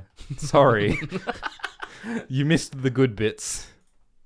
I think we should wrap it up. Is there anything else on the spoiler zone that we didn't get to that we should? Well, all right, there is, but I don't think you're gonna like it. You're not gonna like it. Would you like? No, we can sign off with this. Yeah, let's do it. Would you like to hear my theory of why Boros Baratheon skin changed into Vhagar in the finale of House of the Dragon? I would love nothing more than to hear that. So, you might be saying, but Swifty, Boros is a Baratheon. Baratheons aren't No, skin I'm changes. there with you. He's got Targaryen blood. We're all around it. He's got Targaryen blood, but he needs northern blood in order to skin change. I guess. And where's he going to get that northern blood so that Boros can take control of a dragon through skin changing? So the forebears of House Durandon. I'll tell you. House Durandon have a castle called Storm's End that was reputedly built by Brandon the Builder. That's right. Brandon the Builder. Brandon Durandon. It's the same. It's Hold the Door all over It's again. the same. Brandon the Builder Stark is actually the first Durandon. I thought it was just God's a reference to the 1980s synth pop band Duran Duran. Well, it's both. Oh, he's so layered. So the Durandons are actually secretly Starks. It's actually Bran time traveling. Ah. So time traveling Bran went back in time specifically to build Storm's End and found House Durandon, which eventually became House Baratheon through Oros marrying Argella.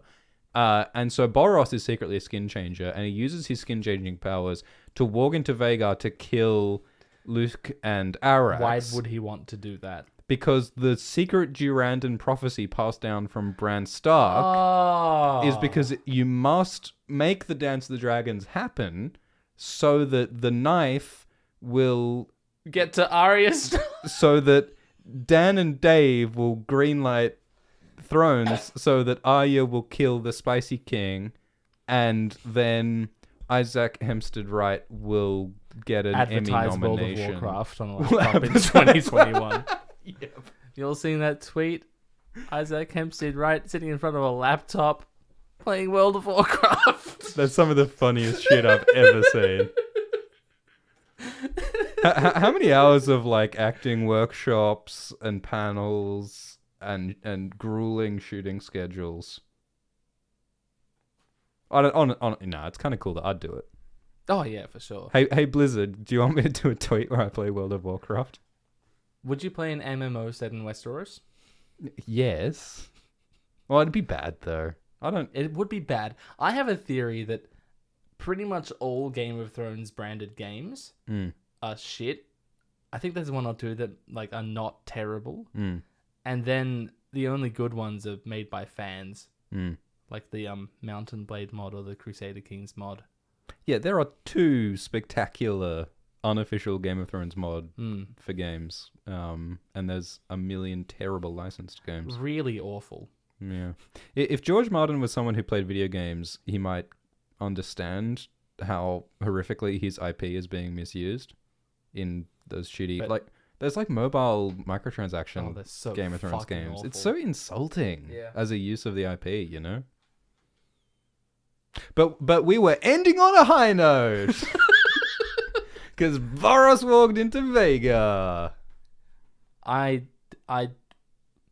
It's all Brandon Stark's plan. I might believe it if you made a compelling video essay out of it. It's all Bran. Like the cereal. Okay, we're gonna. They always say to end on a good one. We ended on a possible one. Is there anything you'd like to shout out or wrap up or say at the end? Shout out to I don't know. John Gorton was the Prime Minister in the 70s. Shout out John Gordon. Thanks for running the country for a little bit. Good job. And we'll see you all in the next one. Like and subscribe to Ultra X and Glidus. You can listen to this as a podcast. Did you know? We'll put this. I can. You can. It'll be on Spotify and podcast feed, your podcast app of choice. There'll be a link in the VOD. You can listen to this as a podcast. Wow. Wowee. Bye. Thanks for listening to our weekly broadcast. Until next week. It definitely won't be next week. Well, I'm just saying a week. I didn't say the week. It'll be a week. I'm just not saying which week.